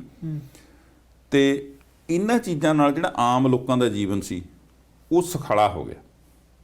ਹੁਣ ਬਾਬਾ ਬੰਦਾ ਸਿੰਘ ਬਹਾਦਰ ਤੋਂ ਇਹ ਚੀਜ਼ਾਂ ਸ਼ੁਰੂ ਹੋਈਆਂ। ਉਹਨਾਂ ਨੇ ਕਿਹਾ ਪਿੰਡ ਦੇ ਵਿੱਚ ਕੰਮ ਕਰਨੇ ਆ। ਹਰ ਪਿੰਡ ਦੇ ਵਿੱਚ ਤੁਸੀਂ ਹੁਣ ਵੀ ਦੇਖਿਓ, ਤੁਹਾਡੇ ਪਿੰਡ 'ਚ ਵੀ ਹੋਏਗਾ ਕਿ 2-4 ਮਿਸਤਰੀਆਂ ਦੇ ਘਰ ਨੇ, 2-4 ਜਿਹਨੂੰ ਅਸੀਂ ਕਹਿੰਦੇ ਕਿ ਨਾਈਆਂ ਦੇ ਘਰ ਨੇ, ਝੋਰਾਂ ਦੇ ਘਰ ਨੇ। ਇਹ ਉਹ ਲਿਆਂਦੇ ਜਾਂਦੇ ਸੀਗੇ। ਜੇ ਪਿੰਡ ਨਹੀਂ ਹੁੰਦਾ ਸੀ ਉਹ ਦੂਜੇ ਪਿੰਡਾਂ ਤੋਂ ਜਾ ਕੇ ਲੈ ਕੇ ਆਉਂਦੇ ਸੀ, ਇਨਵਾਈਟ ਕਰਕੇ ਲਿਆਉਂਦੇ ਸੀ ਜਾਂ ਸਾਡੇ ਪਿੰਡ ਇਸ ਚੀਜ਼ ਦੀ ਘਾਟ ਹੈ। ਹੁਣ ਬਾਬਾ ਬੰਦਾ ਸਿੰਘ ਬਹਾਦਰ ਨੇ ਕਿਹਾ ਦੇਖੋ ਇਹ ਬੰਦਾ ਮਿਸਤਰੀ ਆ, ਕਾਰੀਗਰ ਆ, ਇਹਨੇ ਤੁਹਾਡੇ ਸੰਦ ਬਲੇਵੇਂ ਠੀਕ ਕਰਨੇ ਆ ਸਾਰੇ ਤੁਹਾਡੇ ਖੇਤ। ਮੈਨੂੰ ਯਾਦ ਆ ਖੂਹਾਂ ਵੇਲੇ ਮਤਲਬ ਖੂਹ 'ਤੇ ਕੋਈ ਮਾਲ ਟੁੱਟ ਗਈ, ਕੋਈ ਮਸਲਾ ਖੜਾ ਹੋ ਗਿਆ ਤਾਂ ਉਹ ਪਿੰਡ ਵਾਲਾ ਮਿਸਤਰੀ ਜਾ ਕੇ ਕਰਕੇ ਆਉਂਦਾ ਸੀ, ਪਰ ਕੋਈ ਪੈਸਾ ਨਹੀਂ ਸੀ ਲੈਂਦਾ। ਉਹ ਇਦਾਂ ਹੀ ਹੁੰਦਾ ਸੀ, ਉਹਨੇ ਜਾਣਾ ਤੁਹਾਡਾ ਠੀਕ ਕਰੇ ਆਉਣਾ। ਅੱਛਾ, ਪੈਸਾ ਨਹੀਂ ਸੀ ਲੈਂਦੇ ਹੁੰਦੇ। ਉਹ ਕੀ ਕਰਦਾ ਸੀਗਾ, ਪਰ ਜੇ ਉਹਨੇ ਇੱਕ ਮੱਝ ਰੱਖੀ ਆ, ਉਹਨੂੰ ਪੱਠੇ ਚਾਹੀਦੇ ਆ ਤਾਂ ਉਹ ਕਿਸੇ ਦੇ ਵੀ ਖੇਤ 'ਚੋਂ ਉਹ ਲੈ ਆਉਂਦਾ ਸੀ। ਤੇ ਇਸੇ ਤਰ੍ਹਾਂ ਜਦੋਂ ਕੋਈ ਫਸਲ ਆਉਂਦੀ ਸੀ, ਫਸਲ ਦਾ ਇੱਕ ਹਿੱਸਾ ਉਹਦੇ ਘਰੇ ਜਾਂਦਾ ਸੀ, ਉਹ ਜਾ ਕੇ ਆਪਦੀ ਫਸਲ ਲੈ ਆਉਂਦਾ ਸੀ। ਲੋਕਾਂ ਨੂੰ ਪਤਾ ਸੀ ਕਿ ਇਹਨੇ ਇੰਨੀ ਕੁ ਸਰਵਿਸ ਦਿੱਤੀ ਹੈ, ਇਹਦੇ ਇੰਨੇ ਕੁ ਬਣਦੇ ਹੀ ਆ। ਮਤਲਬ ਕੋਈ ਸਿਸਟਮ ਕਿਸ ਤਰੀਕੇ ਦਾ ਨਾ ਸਿਸਟਮ ਸੈੱਟ ਕੀਤਾ ਸੀ। ਕੋਈ ਭਾਰ ਨਹੀਂ ਵੀ ਜੇ ਕੋਈ ਮਿਸਤਰੀ ਦੇ ਕੰਮ ਪੈ ਗਏ ਨਹੀਂ ਮੈਨੂੰ ਕੋਈ ਪੈਸੇ ਦੇਣੇ ਪੈਣਗੇ। ਮੈਨੂੰ ਯਾਦ ਆ ਛੋਟੇ ਹੁੰਦਿਆਂ ਖੁਦ ਵੇਖਿਆ ਜੀ, ਮਤਲਬ ਜਦੋਂ ਕਣਕ ਵਾਢੀ ਹੁੰਦੀ ਸੀ ਤਾਂ ਜਿਹੜੇ ਝੋਰ ਸੀਗੇ ਜੀ ਉਹ ਪਾਣੀ ਪਿਲਾਉਣ ਦਾ ਕੰਮ ਕਰਦੇ ਸੀ। ਉਹਨਾਂ ਨੇ ਪਾਣੀ ਦਾ ਮਸਕ ਲੈ ਕੇ ਕਣਕ ਵੱਢਦਿਆਂ ਨੂੰ ਖੇਤ ਦੇ ਵਿੱਚ ਠੰਡਾ ਪਾਣੀ ਪ੍ਰੋਵਾਈਡ ਕਰਨਾ। ਅੱਛਾ। ਤੇ ਉਹਦੇ ਐਵਜ ਦੇ ਵਿੱਚ ਉਹਨਾਂ ਨੂੰ ਪੱਠੇ ਜਾਂ ਕਣਕ ਦੇ ਵਿੱਚੋਂ ਕੁਛ ਹਿੱਸਾ ਸਾਰੇ ਖੇਤਾਂ 'ਚੋਂ ਮਿਲਦਾ ਸੀ ਤੇ ਉਹਦੇ ਨਾਲ ਸਾਰਾ ਸਾਲ ਦਾ ਉਹਨਾਂ ਦਾ ਕੰਮ ਚੱਲਦਾ ਸੀ। ਹੁਣ ਨਾਈਆਂ ਦਾ ਕੰਮ ਸੀਗਾ ਵੀ ਹੁਣ ਤਾਂ ਚੀਜ਼ਾਂ ਬਦਲ ਗਈਆਂ ਜੀ। ਨਾਈਆਂ ਦਾ ਕੰਮ ਸੀਗਾ ਨਹੁੰ ਕੱਟਣੇ, ਅੱਛਾ, ਵਾਲ ਕੱਟਣੇ ਲੋਕਾਂ ਦੇ, ਕਿਉਂਕਿ ਆਹ ਦੁਕਾਨਾਂ ਨਹੀਂ ਸੀ ਹੁੰਦੀਆਂ ਜੀ ਜੀ ਜੀ। ਤੇ ਨਾਲ ਦੀ ਨਾਲ ਉਹਨਾਂ ਨੇ ਵਿਆਹਾਂ ਦੇ ਵਿੱਚ ਕੁਕਿੰਗ ਦਾ ਕੰਮ, ਹਲਵਾਈ ਦਾ ਕੰਮ ਉਹ ਵੀ ਨਾਈਆਂ ਨੇ ਕਰਨਾ। ਸੱਦੇ ਪੱਤਰ ਦੇਣੇ, ਸਾਹਾ ਚਿੱਠੀ ਲੈ ਕੇ ਜਾਣੀ, ਵਿਹੋਲੀ ਕੁੜੀ ਦੇ ਨਾਲ ਨੈਣ ਨੇ ਜਾਣਾ, ਮਤਲਬ ਇੱਦਾਂ ਕੰਮ ਵੰਡੇ ਹੋਏ ਸੀ। ਉਹ ਸਾਰਾ ਸਿਸਟਮ ਬਾਬਾ ਬੰਦਾ ਸਿੰਘ ਬਹਾਦਰ ਨੇ ਲਿਆਂਦਾ। ਕੁੜੀ ਦੇ ਨਾਲ ਨੈਣ ਜਾਂਦੀ ਹੁੰਦੀ ਜਿਹੜੀ ਨੈਣ, ਬਿਲਕੁਲ। ਉਹਦੇ ਪਿੱਛੇ ਆਪਾਂ ਚਲੋ ਵਿਸ਼ੇ ਤੋਂ ਬਾਹਰਲੀ ਗੱਲ ਆ ਥੋੜੀ ਜਿਹੀ ਇਹ, ਕਿ ਕੁੜੀ ਨੇ ਵਿਆਹ ਤੋਂ ਬਾਅਦ ਜਾਣਾ ਇੱਕ ਦਿਨ ਲਈ, ਉੱਥੇ ਇੱਕ ਰਾਤ ਰਹਿ ਕੇ ਵਾਪਸ ਆ ਜਾਣਾ। ਉਹਨੂੰ ਵਿਆਹ ਕੰਪਲੀਟ ਕਰਦੇ ਸੀ ਤੇ ਉਹਦੇ ਨਾਲ ਉਹਦੀ ਪੀਏ ਜਾਂਦੀ ਸੀ ਕਹ ਲਓ ਨੈਣ, ਉਹਦੀ ਰਾਖੀ ਵਾਸਤੇ, ਕਿਉਂਕਿ ਉਹਨੂੰ ਨਵੇਂ ਘਰ 'ਚ ਕੁਛ ਪਤਾ ਨਹੀਂ, ਸੁੱਖ ਸਹੂਲਤਾਂ ਦਾ ਨਹੀਂ ਪਤਾ। ਤੇ ਉਹਨੇ ਵਾਪਸ ਆਉਣਾ। ਹੁਣ 1 ਸਾਲ ਕੁੜੀ ਨੇ ਫਿਰ ਜਾਣਾ ਨਹੀਂ ਜਾਂ 2 ਸਾਲ ਨਹੀਂ ਜਾਣਾ। ਅੱਛਾ। ਤੁਸੀਂ ਹਾਲੇ ਵਿਆਹ ਕਰਾਉਣਾ ਬਹੁਤ ਇੰਟਰਸਟ ਨਾਲ ਸੁਣਦੇ ਹੋ। ਫਿਰ ਮਕਲਾਵਾ ਹੁੰਦਾ ਸੀ ਜੀ। ਅੱਛਾ। ਫਿਰ ਮਕਲਾਵਾ ਲੈਣ ਜਾਂਦੇ ਸੀ। ਉਹ ਤੋਂ ਬਾਅਦ ਕੁੜੀ ਆ ਕੇ ਉਸ ਘਰ 'ਚ ਵੱਸਦੀ ਸੀ। ਉਹਨਾਂ ਇੱਕ ਟਾਈਮ ਬਾਏ ਕੀਤਾ ਜਾਂਦਾ ਸੀ ਕਿ ਇਹਨਾਂ ਨੂੰ ਇੱਕ ਦੂਜੇ ਨੂੰ ਸਮਝਣ ਲਈ, ਇਹਨਾਂ ਦੇ ਵਿੱਚ ਇੱਕ ਦੂਜੇ ਖਿੱਚ ਪੈਦਾ ਹੋ ਜਾਵੇ। ਵਿਆਹ ਕਰਨ ਤੋਂ ਬਾਅਦ ਬਈ ਨਿਆਣੀ ਉਮਰ 'ਚ ਵਿਆਹ ਹੋ ਜਾਂਦੇ ਸੀ, ਪਰ ਉਹ ਸਮਾਂ ਵੀ ਉਹਨਾਂ ਨੇ ਹੁੰਦਾ ਸੀ ਵੀ ਜਦੋਂ ਤੱਕ ਬੱਚੇ ਮੈਚੁਰ ਹੋ ਜਾਣਗੇ। ਜੀ ਜੀ। ਬਾਬਾ ਬੰਦਾ ਸਿੰਘ ਬਹਾਦਰ ਉਹਨਾਂ ਦੇ 5 ਫੈਸਲੇ ਦੀ ਸੀ ਗੱਲਬਾਤ ਕਰਦੇ ਸੀ। ਇੱਕ ਮੇਰੇ ਖਿਆਲ ਫੈਸਲਾ ਆਖਰੀ ਉਹਨਾਂ ਦਾ ਰਹਿੰਦਾ ਜੀ। ਜੀ ਉਹ ਹੈਗਾ ਸੀ ਜੀ ਖਾਲਸਾ ਰਾਜ ਦੀ ਸੰਮਤ ਸ਼ੁਰੂ ਕਰਨੀ। ਬਈ ਜਿਵੇਂ ਆਪਾਂ ਕੈਲੰਡਰ ਕਹਿ ਲਓ। ਅੱਛਾ, ਇਹ ਲੰਮਾ ਚੌੜਾ ਵਿਸ਼ਾ, ਆਪਾਂ ਇਹਦੇ ਹਜੇ ਚੱਕਰ ਨਹੀਂ ਪੈਂਦੇ, ਕਿਸੇ ਦਿਨ ਮੇਰੇ ਖਿਆਲ ਕੈਲੰਡਰ ਤੇ ਵੱਖਰੀ ਗੱਲ ਕਰਾਂਗੇ ਜੀ। ਕਿਹੜੇ ਕੈਲੰਡਰ ਦੀ ਸ਼ੁਰੂਆਤ ਹੋਈ ਸੀ ਇੱਥੇ? ਇਹ ਜੀ ਜਿਹੜਾ ਖਾਲਸਾ ਰਾਜ ਦਾ ਕੈਲੰਡਰ ਸ਼ੁਰੂ ਕੀਤਾ ਵੀ ਅੱਜ ਸਾਡਾ ਰਾਜ ਸਥਾਪਿਤ ਹੋ ਗਿਆ। ਠੀਕ ਆ। ਜਦੋਂ ਕਿ ਇਹ ਤੋਂ ਪਹਿਲਾਂ ਜਿਹੜੇ ਕੈਲੰਡਰ ਸੀਗੇ ਉਹ ਚੱਲ ਰਹੇ ਸੀ, ਨਾਨਕਸ਼ਾਹੀ ਕੈਲੰਡਰ ਆ ਜਿਵੇਂ, ਤੇ ਈਸਵੀ ਆ, ਬਿਕਰਮੀ ਕੈਲੰਡਰ ਆਮ ਪ੍ਰਚਲਿਤ ਆ। ਜਿਹੜਾ ਸਾਡਾ ਸਿੱਖ ਇਤਿਹਾਸ ਆ ਨਾ, ਬਹੁਤਾ ਬਿਕਰਮੀ ਦੇ ਵਿੱਚ ਲਿਖਿਆ ਹੋਇਆ ਜੀ। ਉਹਦੀਆਂ ਤਰੀਕਾਂ ਦਾ ਅੱਜ ਵਾਲੇ ਬੱਚਿਆਂ ਨੂੰ ਪਤਾ ਹੀ ਨਹੀਂ ਲੱਗਦਾ। ਉੱਥੇ ਬਿਕਰਮੀ ਲਿਖਿਆ ਹੁੰਦਾ, ਉਹਨਾਂ ਫਿਰ ਪਤਾ ਨਹੀਂ ਲੱਗਦਾ ਇਹ ਕੀ ਚੱਕਰ ਆ। ਅੰਗਰੇਜ਼ੀ ਮਹੀਨਿਆਂ 'ਚ ਕਿਹੜਾ ਬਣਦਾ ਹੈ, ਕਿਹੜੀ ਤਰੀਕ ਕਿੱਦਾਂ? ਬਿਲਕੁਲ ਉਹਦੇ ਉੱਤੋਂ ਦੀ ਵੀ ਜੀ ਉਹ ਹੈਗਾ ਕਿ ਜਿਹੜੀ ਈਸਵੀ ਆ, ਹਾਂਜੀ, ਈਸਵੀ ਸ਼ੁਰੂ ਕਰ ਲਈ ਇਹਨਾਂ ਨੇ ਈਸਾ ਮਸੀਹ ਦੇ ਜਨਮ ਦਿਨ ਜੀ ਜੀ ਜੀ, ਉਹਨੂੰ ਇੱਕ ਮੰਨ ਕੇ ਈਸਵੀ ਸ਼ੁਰੂ ਹੋ ਗਈ। ਜੀ। ਜਿਹੜਾ ਬਿਕਰਮੀ ਸਾਲ ਆ, ਰਾਜਾ ਬਿਕਰਮਾਦਿੱਤ ਤੋਂ ਸ਼ੁਰੂ ਹੋਇਆ ਹਿੰਦੁਸਤਾਨ ਦੇ ਵਿੱਚ, ਉਹ ਜ਼ਿਆਦਾ ਪ੍ਰਚਲਿਤ ਹੈ ਜੀ। ਤੇ ਉਹ ਈਸਵੀ ਦੇ ਵਿੱਚ 57 ਪਲੱਸ ਕਰ ਲਈਏ ਜੀ। ਅੱਛਾ, ਮਤਲਬ ਸੌਖਾ ਜਿਹਾ ਸਮਝਣ ਦਾ ਤਰੀਕਾ, ਠੀਕ ਆ, ਵੀ ਜਿੱਥੇ ਬਿਕਰਮੀ ਲਿਖਿਆ ਹੋਇਆ ਇਹਦਾ ਮਤਲਬ ਹੈ ਈਸਵੀ ਪਲੱਸ 57। ਉਹ ਠੀਕ, ਈਸਵੀ ਪਲੱਸ 57। ਹਾਂ, ਫਿਰ ਸੌਖੀ ਜੀ ਸਮਝ ਲੱਗ ਜਾਂਦੀ ਵੀ ਕਿਹੜੇ ਕੁ ਸਾਲ ਦੀ ਗੱਲ ਹੁੰਦੀ ਆ। ਪਰ ਆਪਾਂ ਚਲੋ ਇਸ ਪ੍ਰੋਗਰਾਮ 'ਚ ਅਸੀਂ ਤਰੀਕਾ ਤਰੁਕਾਂ ਤੇ ਬਹੁਤਾ ਨਹੀਂ ਫੋਕਸ ਕੀਤਾ। ਇਹ ਤੇ ਵੀ ਇੱਕ ਕੈਲੰਡਰ ਦੇ ਉੱਤੇ ਵਿਸ਼ੇਸ਼ ਪ੍ਰੋਗਰਾਮ ਸਮਰਾ ਸਾਹਿਬ ਬਿਲਕੁਲ ਬਣਦਾ ਜੀ, ਬਿਲਕੁਲ ਜੀ ਜੀ। ਅੱਛਾ, ਫਿਰ ਇਹ ਹੋ ਗਿਆ ਪੰਜਵਾਂ ਜੀ। ਹਾਂਜੀ, ਇਹ ਪੰਜਵਾਂ ਤੇ ਪਰ ਹੁਣ ਸਮਰਾ ਸਾਹਿਬ ਇੱਕ ਇੱਥੇ ਸਵਾਲ ਇਹ ਆਉਂਦਾ ਕਿ ਇਹ ਤੇ ਚਲੋ ਸਾਰੇ ਕੁਝ ਕਰਤੇ ਲਾਗੂ, ਹਾਂਜੀ, ਬਹੁਤੇ ਨੂੰ ਸ਼ਾਇਦ ਮਨਜ਼ੂਰ ਹੋ ਗਿਆ, ਹੁਣ ਹੋਈ ਵੀ ਹੋਊਗਾ, ਨਾਲ ਕਈਆਂ ਨੂੰ ਮਨਜ਼ੂਰ ਵੀ ਨਹੀਂ ਹੋਣਗੇ। ਬਿਲਕੁਲ ਜੀ। ਉਸ ਸਮੇਂ ਕਿਉਂਕਿ ਮੁਗਲਾਂ ਤੇ ਫਤਹ ਹੀ ਕੀਤੀ ਸੀਗੀ, ਹਾਂਜੀ, ਮੁਗਲਾਂ ਤੇ ਉੱਤੇ ਉਹਨਾਂ ਦੀ ਸਰਹੰਦ ਸੀ, ਉਹਨਾਂ ਦਾ ਰਾਜ ਸੀਗਾ, ਉਹਨਾਂ ਦੇ ਰਾਜੇ ਨੂੰ ਮਾਰਿਆ, ਉਹਨਾਂ ਦੇ ਫਤਿਹ ਕੀਤੀ। ਕਈ ਮੁਗਲਾਂ ਨੂੰ ਇਤਰਾਜ਼ ਵੀ ਹੋਊਗਾ। ਮੁਗਲਾਂ ਦੀ ਕੀ ਸਥਿਤੀ ਸੀ ਉਸ ਸਮੇਂ ਦੇ? ਦੇਖੋ, ਬੰਦਾ ਸਿੰਘ ਬਹਾਦਰ ਨੇ ਕਿਹਾ ਕਿ ਸਾਡੇ ਰਾਜ ਦੇ ਵਿੱਚ ਹਰ ਬੰਦੇ ਨੂੰ ਆਪਣੀ ਧਾਰਮਿਕ ਆਜ਼ਾਦੀ ਆ, ਉਹ ਕਿਸੇ ਵੀ ਧਰਮ ਦੀ ਆਪਣੀ ਪੂਜਾ ਉਪਾਸਨਾ ਕਰ ਸਕਦਾ ਜੀ, ਕੋਈ ਉਹਦੇ ਤੇ ਕੋਈ ਬੰਦਿਸ਼ ਨਹੀਂ। 370 ਦੇ ਕਰੀਬ ਮਸੀਤਾਂ ਸੀਗੀਆਂ ਸੂਬਾ ਸਰਹੰਦ ਦੀ ਰਿਆਸਤ ਦੇ ਵਿੱਚ, ਪੂਰੇ ਮਤਲਬ ਇਸ ਰਾਜ ਦੇ ਵਿੱਚ। ਠੀਕ ਹੈ ਜੀ। ਉਹਨਾਂ ਨੇ ਕੋਈ ਮਸੀਤ ਨਹੀਂ ਢਾਈ। ਤੇ ਦੂਜੀ ਉਦੋਂ ਦੀ ਜਿਹੜੀ ਇੱਕ ਹੋਰ ਗੱਲ, ਅਹਿਮ ਗੱਲ ਹੈ ਜੀ, ਤੁਸੀਂ ਵਧੀਆ ਕੀਤਾ ਹੈ ਪੁਆਇੰਟ ਜਿਹੜਾ ਠਾਇਆ। ਇੱਕ ਮੁਸਲਮਾਨਾਂ ਦਾ ਇੱਕ ਫਿਰਕਾ ਹੈਗਾ, ਨਕਸ਼ਬੰਦੀ ਫਿਰਕਾ ਕਹਿੰਦੇ ਉਹਨੂੰ, ਨਕਸ਼ਬੰਦੀ ਫਿਰਕਾ। ਬਹੁਤ ਕੱਟੜ ਮੁਸਲਮਾਨ ਨੇ ਉਹ। ਠੀਕ ਹੈ। ਤੇ ਉਹਨਾਂ ਦਾ ਆਗੂ ਸੀਗਾ ਅਹਿਮਦ ਸਰਹੱਦੀ। ਠੀਕ ਹੈ ਜੀ। ਉਹ ਵੀ ਸਰਹੰਦ ਦਾ ਜੰਮਪਲ ਸੀ, ਅਹਿਮਦ ਸਰਹੱਦੀ ਸੀ ਜਿਹੜਾ। ਤੇ ਜੇ ਤੁਸੀਂ ਸਿੱਖ ਇਤਿਹਾਸ ਤੇ ਨਾ ਡੀਪਲੀ ਸਟੱਡੀ ਕਰੋ, ਜਿੰਨੇ ਪੁਆੜੇ ਦੀ ਜੜ ਸਿੱਖਾਂ ਦੇ ਲਈ ਇਹ ਬੰਦਾ ਸੀ, ਅੱਛਾ, ਹੋਰ ਕੋਈ ਨਹੀਂ ਸੀ। ਜਿਹੜਾ ਇਹਨਾਂ ਦਾ ਆਗੂ ਸੀ ਅਹਿਮਦ ਸਰਹੱਦੀ। ਫਿਰ ਉਹਦੇ ਜਿਹੜੇ ਗਾਹਾਂ ਫਾਲੋਅਰ ਸੀ ਉਹ ਵੀ ਅਖੀਰ ਤੱਕ ਸਿੱਖਾਂ ਨਾਲ ਲੜਦੇ ਭਿੜਦੇ ਆਏ। ਉਹ ਬੰਦੇ ਕੀ, ਉਹ ਸੀ ਧਾਰਮਿਕ ਆਗੂ। ਅੱਛਾ, ਮੁਗਲਾਂ ਦਾ ਧਾਰਮਿਕ ਆਗੂ। ਤੇ ਜਿਵੇਂ ਅੱਜ ਅਸੀਂ ਕਹਿੰਦੇ ਆ ਵੀ, ਜਿਵੇਂ ਅੱਜ ਸਿੱਖਾਂ ਦੀ ਆਮ ਹਰ ਇੱਕ ਗੱਲ ਚ ਆ ਜਾਂਦਾ ਵੀ RSS ਆ ਕਰਦੀ ਆ, ਉਹਦੇ ਆਗੂ ਐਂ ਕਹਿੰਦੇ ਆ, ਹਨਾ। ਇਹ ਉਦਾਂ ਦਾ ਬੰਦਾ ਸੀ। ਅੱਛਾ, ਧਾਰਮਿਕ ਸੀ। ਹੁਣ ਸੌਖੀ ਸਮਝ ਆ ਜੂ। ਕਿਸੇ ਨੂੰ ਸਿੱਧੇ ਤੌਰ ਤੇ ਨਹੀਂ ਕੁੱਟਦਾ ਮਾਰਦਾ ਸੀ, ਪਰ ਇਹਦੇ ਰਾਜੇ ਜਿਹੜੇ ਸੀਗੇ, ਰਾਜੇ ਨੂੰ ਫੋਲੋ ਕਰਦੇ ਸੀ ਧਾਰਮਿਕ ਤੌਰ ਤੇ। ਜਿਹੜਾ ਇਹਦੀ ਰੋਜ਼ਾ ਸ਼ਰੀਫ ਆ ਸਰਹੰਦ ਦੇ ਵਿੱਚ, ਗੁਰਦੁਆਰਾ ਫਤਿਹਗੜ੍ਹ ਸਾਹਿਬ ਦੇ ਬਿਲਕੁਲ ਨਾਲ ਹੀ ਆ। ਹੁਣ ਵੀ ਜੇ ਤੁਸੀਂ ਜਾਵੋ, ਪਿਛਲੇ ਟ੍ਰਿਪ 'ਚ ਮੈਂ ਹਿੰਦੁਸਤਾਨ ਗਿਆ ਸੀ, ਫਰਵਰੀ ਮਹੀਨੇ, ਇਹਨਾਂ ਦਾ ਉੱਥੇ ਬਹੁਤ ਵੱਡਾ ਇਕੱਠ ਹੁੰਦਾ ਜੀ। ਪੂਰੇ ਹਿੰਦੁਸਤਾਨ ਦੇ ਵਿੱਚੋਂ, ਮੈਨੂੰ ਲੱਗਦਾ ਸ਼ਾਇਦ ਪਾਕਿਸਤਾਨ ਦੇ ਵਿੱਚੋਂ ਵੀ ਲੋਕੀ ਆਉਂਦੇ ਆ ਉੱਥੇ ਨਤਮਸਤਕ ਹੋਣ ਦੇ ਲਈ ਉਸ ਦਰਗਾਹ ਤੇ। ਤੇ ਇਹਨੂੰ ਮੱਕੇ ਤੋਂ ਦੂਜੇ ਨੰਬਰ ਦਾ ਸਥਾਨ ਮੰਨਿਆ ਜਾਂਦਾ ਮੁਸਲਮਾਨਾਂ ਦੇ ਵਿੱਚ। ਜੀ ਜੀ ਜੀ, ਇੰਪੋਰਟੈਂਸ ਆ ਜਿਵੇਂ ਉਹਦੀ। ਪਰ ਜਿਹੜਾ ਅਹਿਮਦ ਸਰਹੱਦੀ ਸੀ, ਇਹ ਬੰਦਾ ਸੀ ਜਿਹਨੇ ਜਹਾਂਗੀਰ ਨੂੰ ਕਹਿ ਕੇ ਗੁਰੂ ਅਰਜਨ ਦੇਵ ਜੀ ਨੂੰ ਸ਼ਹੀਦ ਕਰਾਇਆ ਸੀ ਜੀ।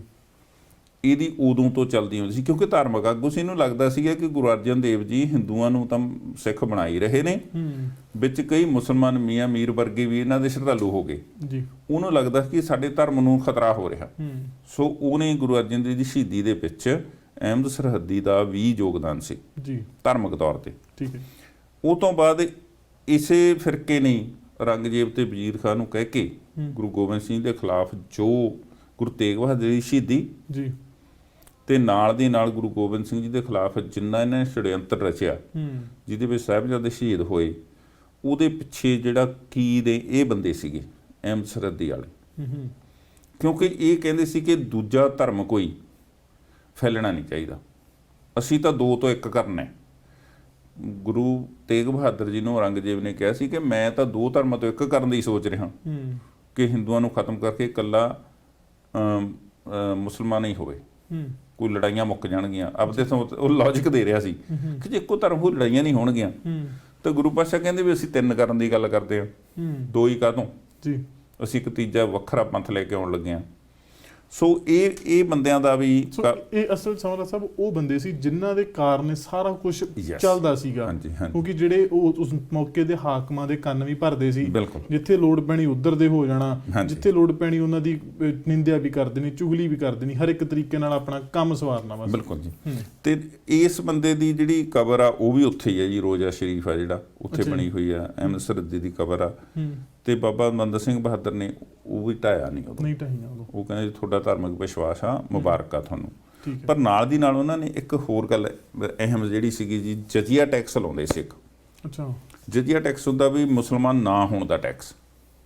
ਅੱਛਾ, ਹਿੰਦੂਆਂ ਤੇ ਲਾਇਆ ਜਾਂਦਾ ਸੀ, ਉਹ ਕਾਫਰਾਂ ਤੇ ਲੱਗਦਾ ਉਹ ਟੈਕਸ, ਵੀ ਤੁਸੀਂ ਮੁਸਲਮਾਨ ਨਹੀਂ ਹੈਗੇ, ਇਸ ਕਰਕੇ ਤੁਹਾਡੇ ਤੇ ਤੁਹਾਨੂੰ ਟੈਕਸ ਪੇ ਕਰਨਾ ਪੈਣਾ, ਜਜ਼ੀਆ। ਮਤਲਬ ਹਰ ਇੱਕ ਤਰੀਕੇ ਨਾਲ ਭਾਰ ਪਾਉਣਾ। ਬਿਲਕੁਲ ਜੀ। ਬੰਦਾ ਹੋਰ ਕਿਸੇ ਧਰਮ 'ਚ ਰਹੇ ਨਾ, ਜਿਹੜਾ ਕੋਈ ਪੈਸੇ ਵੱਲੋਂ ਕਮਜ਼ੋਰ ਹੋ ਇਦਾਂ ਆ ਜੇ, ਉਹ ਇਦਾਂ ਆ ਜਾਵੇ। ਬਿਲਕੁਲ ਠੀਕ ਹੈ ਜੀ। ਸੋ ਉਹ ਬਾਬਾ ਬੰਦਾ ਸਿੰਘ ਬਹਾਦਰ ਨੇ ਖਤਮ ਕਰਾ ਦਿੱਤਾ ਕਿ ਅੱਜ ਤੋਂ ਬਾਅਦ ਜਿਹੜਾ ਜਜ਼ੀਆ ਉਹ ਨਹੀਂ ਹੋਊਗਾ। ਜਿਹੜੀ ਪਹਿਲੀ ਸਪੀਚ ਬਾਬਾ ਬੰਦਾ ਸਿੰਘ ਬਹਾਦਰ ਨੇ ਕਰੀ ਪੂਰੇ ਪੰਥ ਨੂੰ ਇਕੱਠੇ ਹੋਇਆਂ ਨੂੰ, ਜਦੋਂ ਰਾਜ ਸਥਾਪਿਤ ਹੋਇਆ, ਉਹਦੇ ਵਿੱਚ ਉਹਨੇ ਜਿਹੜੀਆਂ ਅਹਿਮ ਗੱਲਾਂ ਕਰੀਆਂ, ਅੱਜ ਮੈਂ ਚਾਹੁੰਦਾ ਵੀ ਆਪਾਂ ਜੰਗਾਂ ਯੁੱਧਾਂ ਦੀ ਗੱਲ ਤਾਂ ਕਰਦੇ ਹੀ ਰਹੇ ਹਾਂ ਜੀ, ਹਨਾ। ਹੁਣ ਉਹਨੇ ਸਿਧਾਂਤ ਦੀ ਗੱਲ ਕਰੀਏ ਵੀ ਉਹ ਸੋਚ ਕਿਹੋ ਜਿਹੀ ਸੀਗੀ। ਤਾਂ ਉਹਨਾਂ ਨੇ ਉਸ ਸਪੀਚ ਦੇ ਵਿੱਚ ਸਭ ਤੋਂ ਪਹਿਲਾਂ ਅਕਾਲ ਪੁਰਖ ਦਾ ਧੰਨਵਾਦ ਕੀਤਾ।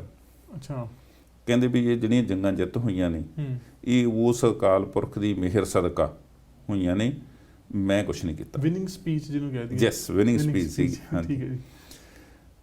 ਤੇ ਦੂਜਾ ਉਹਨਾਂ ਨੇ ਕਿਹਾ ਕਿ ਜਿਹੜੀ ਜੋਤ ਤੇ ਜੁਗਤ ਹੈ ਇਸ ਲੜਾਈਆਂ ਦੇ ਵਿੱਚ, ਜਿਹੜੀ ਜੋਤ ਤੇ ਜੁਗਤ ਵਾਪਰੀ ਹੈ, ਇਹ ਗੁਰੂ ਸਾਹਿਬਾਨ ਦੀ ਹੈ, ਇਹ ਮੇਰੀ ਨਹੀਂ ਹੈ, ਮੇਰੀ ਰਣਨੀਤੀ ਨਹੀਂ ਸੀਗੀ। ਕੁਛ ਜੋ ਕੁਛ ਵਾਪਰੇ ਗੁਰੂ ਸਾਹਿਬ ਦੀ ਦਿੱਤੀ ਸੇਧ ਮੁਤਾਬਕ ਹੋਇਆ।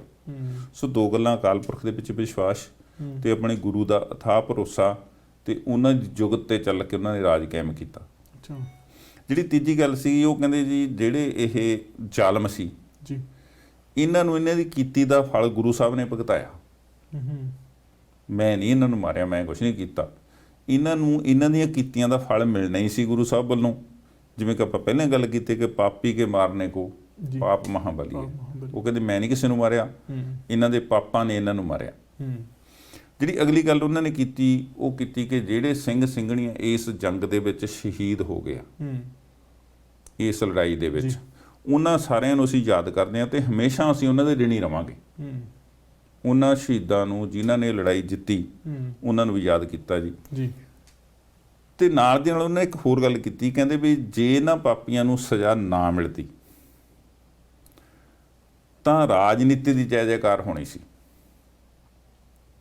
ਕਿਹਦਾ ਮਤਲਬ? ਬਈ ਰਾਜਨੀਤੀ ਦੀ ਜੈ ਜੈਕਾਰ ਹੋਣੀ ਸੀ, ਰਾਜੇ ਦੀ ਜੈ ਜੈਕਾਰ ਹੋਣੀ ਸੀ। ਅੱਛਾ, ਠੀਕ ਹੈ ਜੀ। ਤੇ ਧਰਮ ਦੀ ਨਰਾਦਰੀ ਹੋਣੀ ਸੀ। ਸਾਡੀ ਇਹ ਜੰਗ ਹੈ ਜਿਹੜੀ ਰਾਜਨੀਤੀ ਤੇ ਧਰਮ ਦੀ ਜਿੱਤ ਹੈ। ਰਾਜਨੀਤੀ ਨੂੰ ਹੁਣ ਧਰਮ ਨੇ ਜਿੱਤਿਆ ਹੈਗਾ, ਤੇ ਨਾਲ ਉਹਨੇ ਕਿਹਾ ਕਿ ਖਾਲਸਾਈ ਨਿਸ਼ਾਨ ਨੇ ਜਿਹੜੇ ਇਸ ਧਰਤੀ ਤੇ ਜੁਗੋ ਜੁਗ ਝੂਲਦੇ ਰਹਿਣਗੇ, ਤੇ ਸਰਹੰਦ ਦੀ ਧਰਤੀ ਤੇ ਮੇਲੇ ਲੱਗਿਆ ਕਰਨਗੇ, ਤੇ ਲੋਕੀ ਹਰ ਸਾਲ ਸਾਹਿਬਜ਼ਾਦਿਆਂ ਨੂੰ ਯਾਦ ਕਰਨ ਲਈ, ਨਤਮਸਤਕ ਹੋਣ ਲਈ ਸੰਗਤਾਂ ਵੱਡੀ ਗਿਣਤੀ ਦੇ ਵਿੱਚ ਇੱਥੇ ਪਹੁੰਚਿਆ ਕਰਨਗੀਆਂ ਜੀ। ਸਮਰਾ ਸਾਹਿਬ, ਜਦੋਂ ਇਹ ਸਾਰਾ ਕੁਝ ਚਲੋ ਵਾਪਰਦਾ ਸੀ, ਨਾਲ ਉੱਥੇ ਜਦੋਂ ਇਸ ਪੀਜੀ ਦੀ ਸਿੱਖ ਵੀ ਹੋਣਗੇ ਤੇ ਹੋ ਸਕਦਾ ਕਈ ਦੂਜੇ ਵੀ ਹੋਣਗੇ, ਧਰਮ ਦੇ ਵੀ ਹੋਣ ਤੇ ਹੋਰ ਧਰਮ ਦੇ ਵੀ ਹੋਣ, ਕਿਵੇਂ ਦਾ ਆਪਸੀ ਤਾਲਮੇਲ ਸੀਗਾ, ਕਿੱਦਾਂ ਦਾ ਰਿਸਪੌਂਸ ਸੀਗਾ ਆਮ ਲੋਕਾਂ ਦਾ ਇਸ ਨਵੇਂ ਰਾਜ ਦੇ ਪ੍ਰਤੀ? ਕਿਉਂਕਿ ਬਹੁਤੀ ਵਾਰੀ ਅੱਜ ਦੇ ਕੱਲ੍ਹ ਤੇ ਹੁਣ ਤੁਸੀਂ ਵੇਖੋ, ਕੋਈ ਆਮ ਵੋਟਾਂ ਹੋ ਕੇ ਹਟਣਾ, ਅਮਰੀਕਾ ਦੇ ਵਿੱਚ ਹੀ ਵੋਟਾਂ ਜੇ ਹੋਈਆਂ ਕੋਈ, ਠੀਕ ਹੈ ਜੀ, ਕਿਸੇ ਵੀ ਤਰ੍ਹਾਂ ਦੀ ਕੋਈ ਗੱਲਬਾਤ ਕਿਸੇ ਵੀ ਦੇਸ਼ 'ਚ ਹੋਏ, ਛੇਤੀ ਕਿਤੇ ਦੂਜਾ ਬੰਦਾ ਐਕਸੈਪਟ ਨਹੀਂ ਕਰਦਾ ਆਪਣੀ ਹਾਰ, ਲੋਕ ਵਿਦਰੋਹ ਕਰਦੇ ਆ। ਇੱਦਾਂ ਦੀ ਗੱਲ ਉਦੋਂ ਵੀ ਸੀ ਕਿ ਸੀ, ਲੋਕੀ ਬਹੁਤ ਪੀੜਤ ਸੀ। ਆਹ ਜਿਹੜੀਆਂ ਗੱਲਾਂ ਆਪਾਂ ਕਹੀਆਂ ਨੇ, ਲੋਕਾਂ ਤੋਂ ਅਚੰਭਾ ਲੱਗਦੀਆਂ ਸੀ। ਜਦੋਂ ਬਾਬਾ ਬੰਦਾ ਸਿੰਘ ਬਹਾਦਰ ਆਇਆ ਜੀ, ਉਹ ਕਹਿੰਦੇ ਸੀ ਮੈਂ ਸਰਹੰਦ ਫਤਿਹ ਕਰਨੀ ਆ। ਲੋਕੀ ਖੁੰਡਾਂ ਦੇ ਬਹਿ ਕੇ ਮਜ਼ਾਕ ਕਰਦੇ ਸੀ, ਕਹਿੰਦੇ ਵੀ ਸੂਬਾ ਸਰਹੰਦ ਨੂੰ ਫਤਿਹ ਕਰਨਾ ਕਦੇ ਕੋਈ ਆਮ ਗੱਲ ਆ, ਇਹ ਕਿਹੜੀਆਂ ਗੱਲਾਂ ਕਰਦਾ? 20-50 ਬੰਦੇ ਲੈ ਕੇ ਕੋਈ ਬੰਦਾ ਆ ਗਿਆ ਨੰਦੇੜ ਤੋਂ ਚੱਲ ਕੇ, ਕਹਿੰਦਾ ਸੂਬਾ ਸਰਹੰਦ ਨੂੰ ਫਤਿਹ ਕਰ ਲੂੰ। ਇਹ ਗੱਲ ਲੋਕਾਂ ਨੂੰ ਮਤਲਬ ਐਂ ਲੱਗਦੀ ਸੀ ਵੀ ਨਾ ਵਾਪਰਨ ਵਾਲੀ ਗੱਲ ਹੈ, ਝੂਠੀ ਜੀ ਗੱਲ ਲੱਗਦੀ ਸੀ ਲੋਕਾਂ ਨੂੰ, ਕਿਉਂਕਿ ਵਿਚਾਰੇ ਇੰਨੇ ਦਬਾਅ ਦੇ ਥੱਲੇ ਸੀ, ਇੰਨੇ ਤਰ੍ਹਾਂ ਦੇ ਟੈਕਸ ਸੀ, ਉਹਨਾਂ ਨਾਲ ਇੰਨਾ ਮਤਲਬ ਧੱਕਾ ਹੁੰਦਾ ਸੀ, ਉਹਨੂੰ ਲੱਗਦਾ ਸੀ ਇਸ ਰਾਜ ਦਾ ਤਾਂ ਕਦੇ ਅੰਤ ਨਹੀਂ ਹੋ ਸਕਦਾ।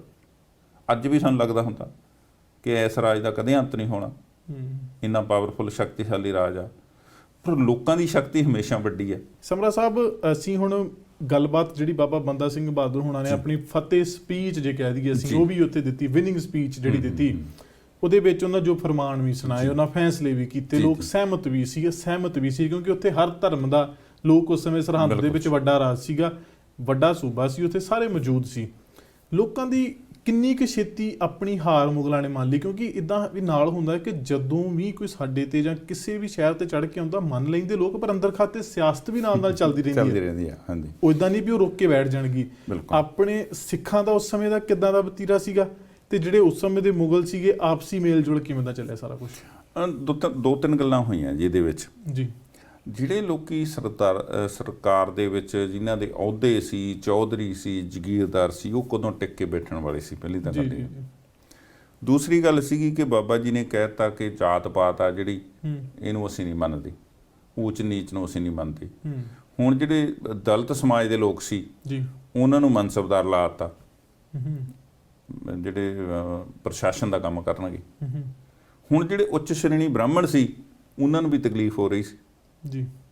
ਉਹ ਕਹਿੰਦੇ ਸੀਗੇ ਵੀ ਅੱਛਾ ਹੁਣ ਸਾਡੇ ਤੇ ਜਿਹੜਾ ਅਫਸਰ ਆ, ਮਤਲਬ ਬਾਬਾ ਬੰਦਾ ਸਿੰਘ ਬਹਾਦਰ ਦੇ ਇਹੋ ਜਿਹੇ ਹੁਕਮ ਸੀ ਕਿ ਜੇ ਖਾਲਸਾਈ ਰਾਜ ਦਾ ਅਫਸਰ ਕੋਈ ਪਿੰਡ 'ਚ ਜਾਵੇ ਤਾਂ ਪੰਚਾਇਤ ਬੰਨੇ ਤੇ ਆ ਕੇ ਮਿਲੂਗੀ, ਖੜੂਗੀ ਸਾਰੀ ਪੰਚਾਇਤ। ਜੇ ਕੋਈ ਫੌਜੀ ਛੁੱਟੀ ਜਾਂਦਾ ਸੀ ਬਾਬਾ ਬੰਦਾ ਸਿੰਘ ਬਹਾਦਰ ਦੀ ਫੌਜ ਤੋਂ, ਤਾਂ ਉਹਦੇ ਪਿੰਡ ਦੀ ਪੰਚਾਇਤ ਬੰਨੇ ਤੇ ਆ ਕੇ ਉਹਨੂੰ ਲੈ ਕੇ ਜਾਂਦੀ ਸੀ। ਏਡਾ ਸਤਿਕਾਰ ਸੀਗਾ। ਹੁਣ ਜਿਹੜੇ ਉਹ ਲੋਕ ਸੀ ਇਹਨਾਂ ਦੀ ਪਹਿਲਾਂ ਚੱਲਦੀ ਸੀ, ਉਹਨਾਂ ਨੂੰ ਤਕਲੀਫ ਓਬਵੀਅਸ ਸੀ, ਤੇ ਮੁਸਲਮਾਨਾਂ ਨੂੰ ਇਹ ਲੱਗਦਾ ਸੀ ਕਿ ਸਾਡੇ ਵਿਰੋਧੀਆਂ ਦਾ ਰਾਜ ਆ ਗਿਆ, ਉਹ ਸਾਡੇ ਆਪਣੇ ਸੀ। ਸੋ ਇਹ ਤਾਂ ਹੋਣੀਆਂ ਸੀਗੀਆਂ। ਪਰ ਇਹ ਸਾਰੇ ਕਾਸੇ ਦੇ ਬਾਰੇ ਨਾ ਭਾਈ ਸੰਤੋਖ ਸਿੰਘ ਜੀ ਦਾ ਇੱਕ ਦੋਹਰਾ ਹੈਗਾ ਜੀ, ਉਹ ਇਹ ਸਾਰੀ ਪਿਕਚਰ ਸਾਨੂੰ ਦਿਖਾਉਂਦਾ। ਉਹ ਗੁਰੂ ਗੋਬਿੰਦ ਸਿੰਘ ਜੀ ਦੇ ਬਾਰੇ 'ਚ ਲਿਖਦੇ ਨੇ ਕਿ ਛਾਏ ਜਾਤੀ ਏਕਤਾ ਅਨੇਕਤਾ ਬੁਲਾਏ ਜਾਤੀ। ਕਹਿੰਦੇ ਵੀ ਜੇ ਗੁਰੂ ਗੋਬਿੰਦ ਸਿੰਘ ਜੀ ਇਸ ਦੁਨੀਆ 'ਚ ਨਾ ਆਉਂਦੇ ਤਾਂ ਇੱਕੋ ਹੀ ਧਰਮ ਹੋਣਾ ਸੀ ਹਿੰਦੁਸਤਾਨ ਦੇ ਵਿੱਚ। ਛਾਏ ਜਾਤੀ ਏਕਤਾ ਅਨੇਕਤਾ ਬੁਲਾਏ ਜਾਤੀ। ਜਿਹੜੀ ਅਨੇਕਤਾ ਹੈਗਾ, ਗੁਲਦਸਤਾ ਫੁੱਲਾਂ ਦਾ ਸੋਹਣਾ ਲੱਗਦਾ, ਇੱਕ ਕਲਰ ਦੇ ਸਾਰੇ ਫੁੱਲ ਸੋਹਣੇ ਹੀ ਲੱਗਦੇ, ਕਹਿੰਦੇ ਅਨੇਕਤਾ ਖਤਮ ਹੋ ਜਾਣੀ ਸੀ। ਹੋਵਤੀ ਕਚੀਲਤਾ ਕਤੇਬਨ ਕੁਰਾਨ ਕੀ। ਕਹਿੰਦੇ ਵੀ ਜਿੱਥੇ ਹਿੰਦੂਆਂ ਦੀਆਂ ਧਾਰਮਿਕ ਕਿਤਾਬਾਂ ਦੀ ਬੇਅਦਬੀ ਹੋਣੀ ਸੀ, ਉੱਥੇ ਕੁਰਾਨ ਦੀ ਵੀ ਬੇਅਦਬੀ ਹੋਣੀ ਸੀ, ਮੁਸਲਮਾਨਾਂ ਦੀ ਧਾਰਮਿਕ ਕਿਤਾਬ ਦੀ ਬੇਅਦਬੀ ਹੋਣੀ ਸੀ। ਉਹ ਕਿੱਦਾਂ? ਕਿਉਂਕਿ ਜਿੰਨਾ ਚਿਰ ਦੂਜੇ ਨਹੀਂ ਹੈਗੇ ਉਹਨਾਂ ਚਿਰ ਤੁਸੀਂ ਦੂਜਿਆਂ ਨਾਲ ਲੜਦੇ ਹੋ, ਨਹੀਂ ਤੇ ਆਪਣੇ ਨਾਲ ਹੀ, ਫਿਰ ਆਪਣੇ ਨਾਲ ਲੜੋਗੇ। ਕਿਉਂਕਿ ਮੁਸਲਮਾਨਾਂ 'ਚ ਅੱਜ ਵੀ ਤੁਸੀਂ ਦੇਖੋ ਵੱਡੇ ਦੋ ਫਿਰਕੇ ਸ਼ੀਆ ਸੁੰਨੀ ਦਾ ਰੌਲਾ, ਜਿਹੜਾ ਕਿ ਆਪਸ ਦੇ ਵਿੱਚ ਕਿੰਨੀ ਮਾਰਧਾੜ ਹੋ ਰਹੀ ਹੈ ਉਹਨਾਂ ਦੀ। ਫਿਰ ਉਹ ਕਹਿੰਦੇ ਪਾਪ ਪਰਪੱਕ ਜਾਤੇ ਧਰਮ ਧਮਕ ਜਾਤੇ। ਕਹਿੰਦੇ ਪਾਪ ਵੱਧ ਜਾਣੇ ਸੀ ਤੇ ਧਰਮ ਨੇ ਨੀਵਾਂ ਹੋ ਜਾਣਾ ਸੀ। ਵਰਨ ਗਰਕ ਜਾਤੇ ਸਹਿਤ ਵਿਧਾਨ ਕੀ ਦੇਵੀ ਦੇਵ ਦੇਹਰੇ ਸੰਤੋਖ ਸਿੰਘਾ ਦੂਰ ਹੋਤੇ ਰੀਤ ਮਿਟ ਜਾਂਦੀ ਕਥਾ ਬੇਦਨ ਪੁਰਾਣ ਕੀ। ਕਹਿੰਦੇ ਬੇਦਾਂ ਪੁਰਾਣਾਂ ਦੀ ਕਥਾ ਕਿਹਨੇ ਕਰਨ ਦੇਣੀ ਸੀ, ਕਿਹਨੇ ਕਰਨੀ ਸੀ? ਦੇਵੀ ਦੇਵਤੇ ਦੇਹਰੇ ਮੰਦਰ ਸਭ ਖਤਮ ਹੋ ਜਾਣੇ ਸੀ। ਸ੍ਰੀ ਗੁਰੂ ਗੋਬਿੰਦ ਸਿੰਘ ਪਾਵਨ ਪਵਨ ਸੂਰ, ਉਹ ਸੂਰਵੀਰ ਗੁਰੂ ਇਸ ਦੁਨੀਆ ਤੇ ਜਦੋਂ ਆਏ, ਮੂਰਤ ਨਾ ਹੋਤੀ ਜੋ ਪੈ ਕਰਨਾ ਨਿਧਾਨ ਕੀ। ਕਹਿੰਦੇ ਜੇ ਪ੍ਰਮਾਤਮਾ ਕਿਰਪਾ ਕਰਕੇ ਗੁਰੂ ਗੋਬਿੰਦ ਸਿੰਘ ਦੇ ਰੂਪ 'ਚ ਇਸ ਦੁਨੀਆ ਤੇ ਨਾ ਆਉਂਦੇ ਤਾਂ ਇੱਥੇ ਇਹੋ ਜਿਹੇ ਹਾਲਾਤ ਬਣ ਜਾਣੇ ਸੀ। ਹੁਣ ਉਹਨਾਂ ਦਾ ਭੇਜਿਆ ਇੱਕ ਬੰਦਾ ਆਇਆ, ਨਾਲ ਦੀ ਨਾਲ ਬਾਬਾ ਬੰਦਾ ਸਿੰਘ ਬਹਾਦਰ ਨੇ ਇੱਕ ਗੱਲ ਜਿਹੜੀ ਹੋਰ ਕੀਤੀ ਉਹਨਾਂ ਨੇ ਜੀ। ਉਹ ਕਹਿੰਦੇ ਮੈਨੂੰ ਕੋਈ ਰਾਜਾ ਜਾਂ ਬਾਦਸ਼ਾਹ ਨਾ ਕਵੇ, ਮੈਂ ਗੁਰੂ ਦਾ ਬੰਦਾ। ਤੇ ਉਹਨਾਂ ਨੂੰ ਕਦੇ ਬਾਦਸ਼ਾਹ ਕਿਹਾ ਵੀ ਨਹੀਂ ਗਿਆ। ਅੱਛਾ, ਭਾਵੇਂ ਕਿ ਉਹਨਾਂ ਨੇ ਰਾਜ ਸਥਾਪਿਤ ਕਰਕੇ ਖੁਦ ਉਹ ਮਹਾਰਾਜਾ ਹੀ ਸੀ ਏਡੇ ਵੱਡੇ ਰਾਜ ਦੇ, ਪਰ ਉਹ ਆਪਣੇ ਆਪ ਨੂੰ ਬਾਬਾ ਬੰਦਾ ਸਿੰਘ ਬਹਾਦਰ ਹੀ ਕਹਾਉਂਦੇ ਸੀ। ਤੇ ਉਹ ਜਦੋਂ ਕਿਸੇ ਸਿੰਘ ਨਾਲ ਵੀ ਗੱਲ ਕਰਦੇ ਸੀ ਜੀ, ਤਾਂ ਜਿਹੜਾ ਦਲਿਤ ਸਮਾਜ ਦੀ ਗੱਲ ਆ ਨਾ, ਅੱਜ ਆਪਾਂ ਕਿਸੇ ਦਾ ਮੈਸੇਜ ਵੀ ਆਇਆ ਸੀ ਆਪਣੇ ਕਿਸੇ ਪ੍ਰੋਗਰਾਮ 'ਚ, ਉਹ ਕਹਿੰਦਾ ਵੀ ਜ਼ਿਮੀਂਦਾਰਾਂ ਤੇ ਕਿਸਾਨਾਂ ਦੀ ਗੱਲ ਕਰੋਗੇ ਕਿ ਦਲਿਤਾਂ ਦੀ ਵੀ ਕਦੇ ਗੱਲ ਕਰੋਗੇ? ਉਹਨੇ ਸ਼ਾਇਦ ਆਪਣੇ ਦੋਨਾਂ ਦੇ ਲਾਸਟ ਨੇਮਾਂ ਤੋਂ ਕਹਿੰਦੇ ਵੀ ਨਹੀਂ ਤਾਂ ਫਿਰ ਜੱਟਵਾਦ ਜਿੰਦਾਬਾਦ, ਵੀ ਕਾਲੋਂ ਤੇ ਸਮਰਾ। ਅੱਛਾ, ਮਤਲਬ ਇਦਾਂ ਦਾ ਕਮੈਂਟ ਜਿਹਾ ਸੀਗਾ ਉਹਨਾਂ ਦਾ। ਸੋ ਹੁਣ ਬਾਬਾ ਬੰਦਾ ਸਿੰਘ ਬਹਾਦਰ ਨੇ ਦਲਿਤਾਂ ਨੂੰ ਉਹਨਾਂ ਦੀ ਬਣਦਾ ਥਾਂ ਦਿੱਤਾ, ਪ੍ਰਸ਼ਾਸਨ ਦੇ ਵਿੱਚ ਉਹਨਾਂ ਦੀ ਭਰਤੀ ਕੀਤੀ, ਫੌਜ 'ਚ ਉਹਨਾਂ ਦੀ ਭਰਤੀ ਕੀਤੀ। ਕਿਉਂਕਿ ਜੇ ਅਸੀਂ ਗੁਰੂ ਸਾਹਿਬ ਦੇ ਵੇਲੇ ਤੋਂ ਦੇਖੀਏ, ਰੰਗਰੇਟੇ ਗੁਰੂ ਕੇ ਬੇਟੇ, ਗੁਰੂ ਗੋਬਿੰਦ ਸਿੰਘ ਜੀ ਨੇ ਕਿਹਾ, ਉਹਨਾਂ ਦੀ ਕੁਰਬਾਨੀ ਨੂੰ ਦੇਖ ਕੇ ਕਿਹਾ ਸੀ ਤੇ ਉਹਨਾਂ ਨੂੰ ਉਹ ਥਾਂ ਦਿੱਤਾ ਸੀ। ਜਾਂ ਕਿਹਾ ਸੀ ਕਲਾਲ ਗੁਰੂ ਕੇ ਲਾਲ, ਕਲਾਲ ਵੀ ਛੋਟੀ ਜਾਤੀ ਸੀ, ਉਹਨੂੰ ਵੀ ਇਹਨਾਂ ਨੇ ਕਿਹਾ ਕਿ ਗੁਰੂ ਦੇ ਪੁੱਤਰ ਨੇ। ਹੁਣ ਬਾਬਾ ਬੰਦਾ ਸਿੰਘ ਦਾ ਰਾਜ ਹੈ ਜਿਹੜਾ ਜੀ ਉਹ ਸਥਾਪਿਤ ਹੋ ਗਿਆ। ਉਹਨਾਂ ਨੇ ਜਿਹੜੀ ਰਾਜਧਾਨੀ ਆ ਉਹ ਆਪਣੇ ਜਿਹੜਾ ਮੁਗਲਸਗੜ੍ਹ ਦਾ ਕਿਲ੍ਹਾ ਸੀ, ਜਿਹਨੂੰ ਹੁਣ ਲੋਹਗੜ੍ਹ ਕਿਹਾ, ਉਹਨੂੰ ਬਣਾਇਆ ਜੀ। ਹੁਣ ਜੇ ਅਸੀਂ ਦੇਖੀਏ ਕਿ ਰਾਜ ਕਿਹੋ ਜਿਹਾ ਸੀ, ਜਿਹੜਾ ਕਿ ਰਾਜ ਪੈਦਾ ਹੋ, ਰਾਜ ਤਾਂ ਪਹਿਲਾਂ ਵੀ ਕਰ ਰਹੇ ਸੀ। ਇਸ ਰਾਜ ਦੇ ਵਿੱਚ ਮੁਗਲ ਰਾਜ ਨਾਲੋਂ ਹੋਰ ਬਾਕੀ ਟੇਢੀ ਜ਼ਿੰਦਗੀ ਚ ਕੀ ਸੀ, ਵੱਖਰਾ ਕੀ ਸੀਗਾ। ਸੋ ਇਹਦੇ ਵਿੱਚ ਇਹਨੂੰ ਜੇ ਆਪਾਂ ਪਿੱਛੋਂ ਗੁਰੂ ਸਾਹਿਬਾਨ ਤੋਂ ਦੇਖੀਏ ਜੀ, ਪੀਰੀ ਤੇ ਮੀਰੀ ਦਾ ਜਿਹੜਾ ਕਨਸੈਪਟ ਆ ਉਹ ਗੁਰੂ ਨਾਨਕ ਪਾਤਸ਼ਾਹ ਵੇਲੇ ਤੋਂ ਹੀ ਸ਼ੁਰੂ ਹੋਇਆ ਹੋਇਆ। ਗੁਰੂ ਨਾਨਕ ਪਾਤਸ਼ਾਹ ਨੇ ਆਪਣੇ ਸਮੇਂ ਦੇ ਵਿੱਚ ਰਾਜੇ ਸ਼ੀਂਹ ਮੁਕੱਦਮ ਕੁੱਤੇ ਜਾਏ ਜਗਾਇਨ ਬੈਠੇ ਸੁੱਤੇ ਲਿਖਿਆ ਜੀ। ਉਹ ਕਹਿੰਦੇ ਸੀ ਵੀ ਰਾਜੇ ਨੇ ਜਿਹੜੇ ਉਹ ਸ਼ੇਰ ਬਣੇ ਹੋਏ ਨੇ ਤੇ ਜਿਹੜੇ ਉਹਨਾਂ ਦੇ ਅਹਿਲਕਾਰ ਨੇ ਉਹ ਕੁੱਤੇ ਬਣੇ ਹੋਏ ਨੇ ਤੇ ਲੋਕਾਂ ਦਾ ਮਾਸ ਨੋਚ ਕੇ ਖਾਂਦੇ ਆ। ਹੁਣ ਉਹ ਬਾਬਾ ਨਾਨਕ ਜਿਹਨੇ ਸਾਨੂੰ ਗੁਰਬਾਣੀ ਦਿੱਤੀ, ਸਾਨੂੰ ਆਤਮਿਕ ਤੌਰ ਤੇ ਉੱਚੇ ਹੋਣ ਦੀਆਂ ਗੱਲਾਂ ਦੱਸੀਆਂ, ਐਡਾ ਮਹਾਨ ਗੁਰੂ ਗ੍ਰੰਥ ਸਾਹਿਬ ਦੇ ਵਿੱਚ ਬਾਣੀ ਆ ਜਿਹੜੀ ਗੁਰੂ ਨਾਨਕ ਪਾਤਸ਼ਾਹ ਨੇ ਇਕੱਤਰ ਕੀਤੀ, ਨਾਲ ਦੀ ਨਾਲ ਉਹ ਰਾਜਿਆਂ ਨੂੰ ਕਮੈਂਟ ਕਰ ਰਹੇ ਨੇ। ਬਾਬਰ ਨੂੰ ਕਹਿੰਦੇ ਆ ਕਿ ਪਾਪ ਕੀ ਜੰਜ ਲੈ ਬਾਬਰੋਂ ਤਾਇਆ ਜੋਰੀ ਮੰਗੇ ਦਾਨ ਵੇ ਲਾਲੋ। ਭਾਵੇਂ ਗੁਰੂ ਨਾਨਕ ਪਾਤਸ਼ਾਹ ਉੱਥੇ ਗ੍ਰਿਫਤਾਰੀ ਵੀ ਹੁੰਦੀ ਆ ਤਾਂ ਉਹ ਮਤਲਬ ਪਰ ਆਪਣੀ ਗੱਲ ਕਹਿਣ ਤੋਂ ਨਹੀਂ ਚੱਕੇ ਕਦੇ ਵੀ। ਪਰ ਸਾਨੂੰ ਕਈ ਵਾਰੀ ਆਮ ਲੋਕੀ ਸੋਚਦੇ ਆ ਕਿ ਗੁਰੂ ਨਾਨਕ ਪਾਤਸ਼ਾਹ ਵੇਲੇ ਥੋੜਾ ਜਿਹਾ ਭਗਤੀ ਵਾਲਾ ਕੰਮ ਸੀਗਾ, ਮੁੜ ਕੇ ਹੌਲੀ ਹੌਲੀ ਇਹ ਚੀਜ਼ ਸ਼ਕਤੀ ਵਾਲੇ ਪਾਸੇ ਨੂੰ ਹੋ ਗਈ।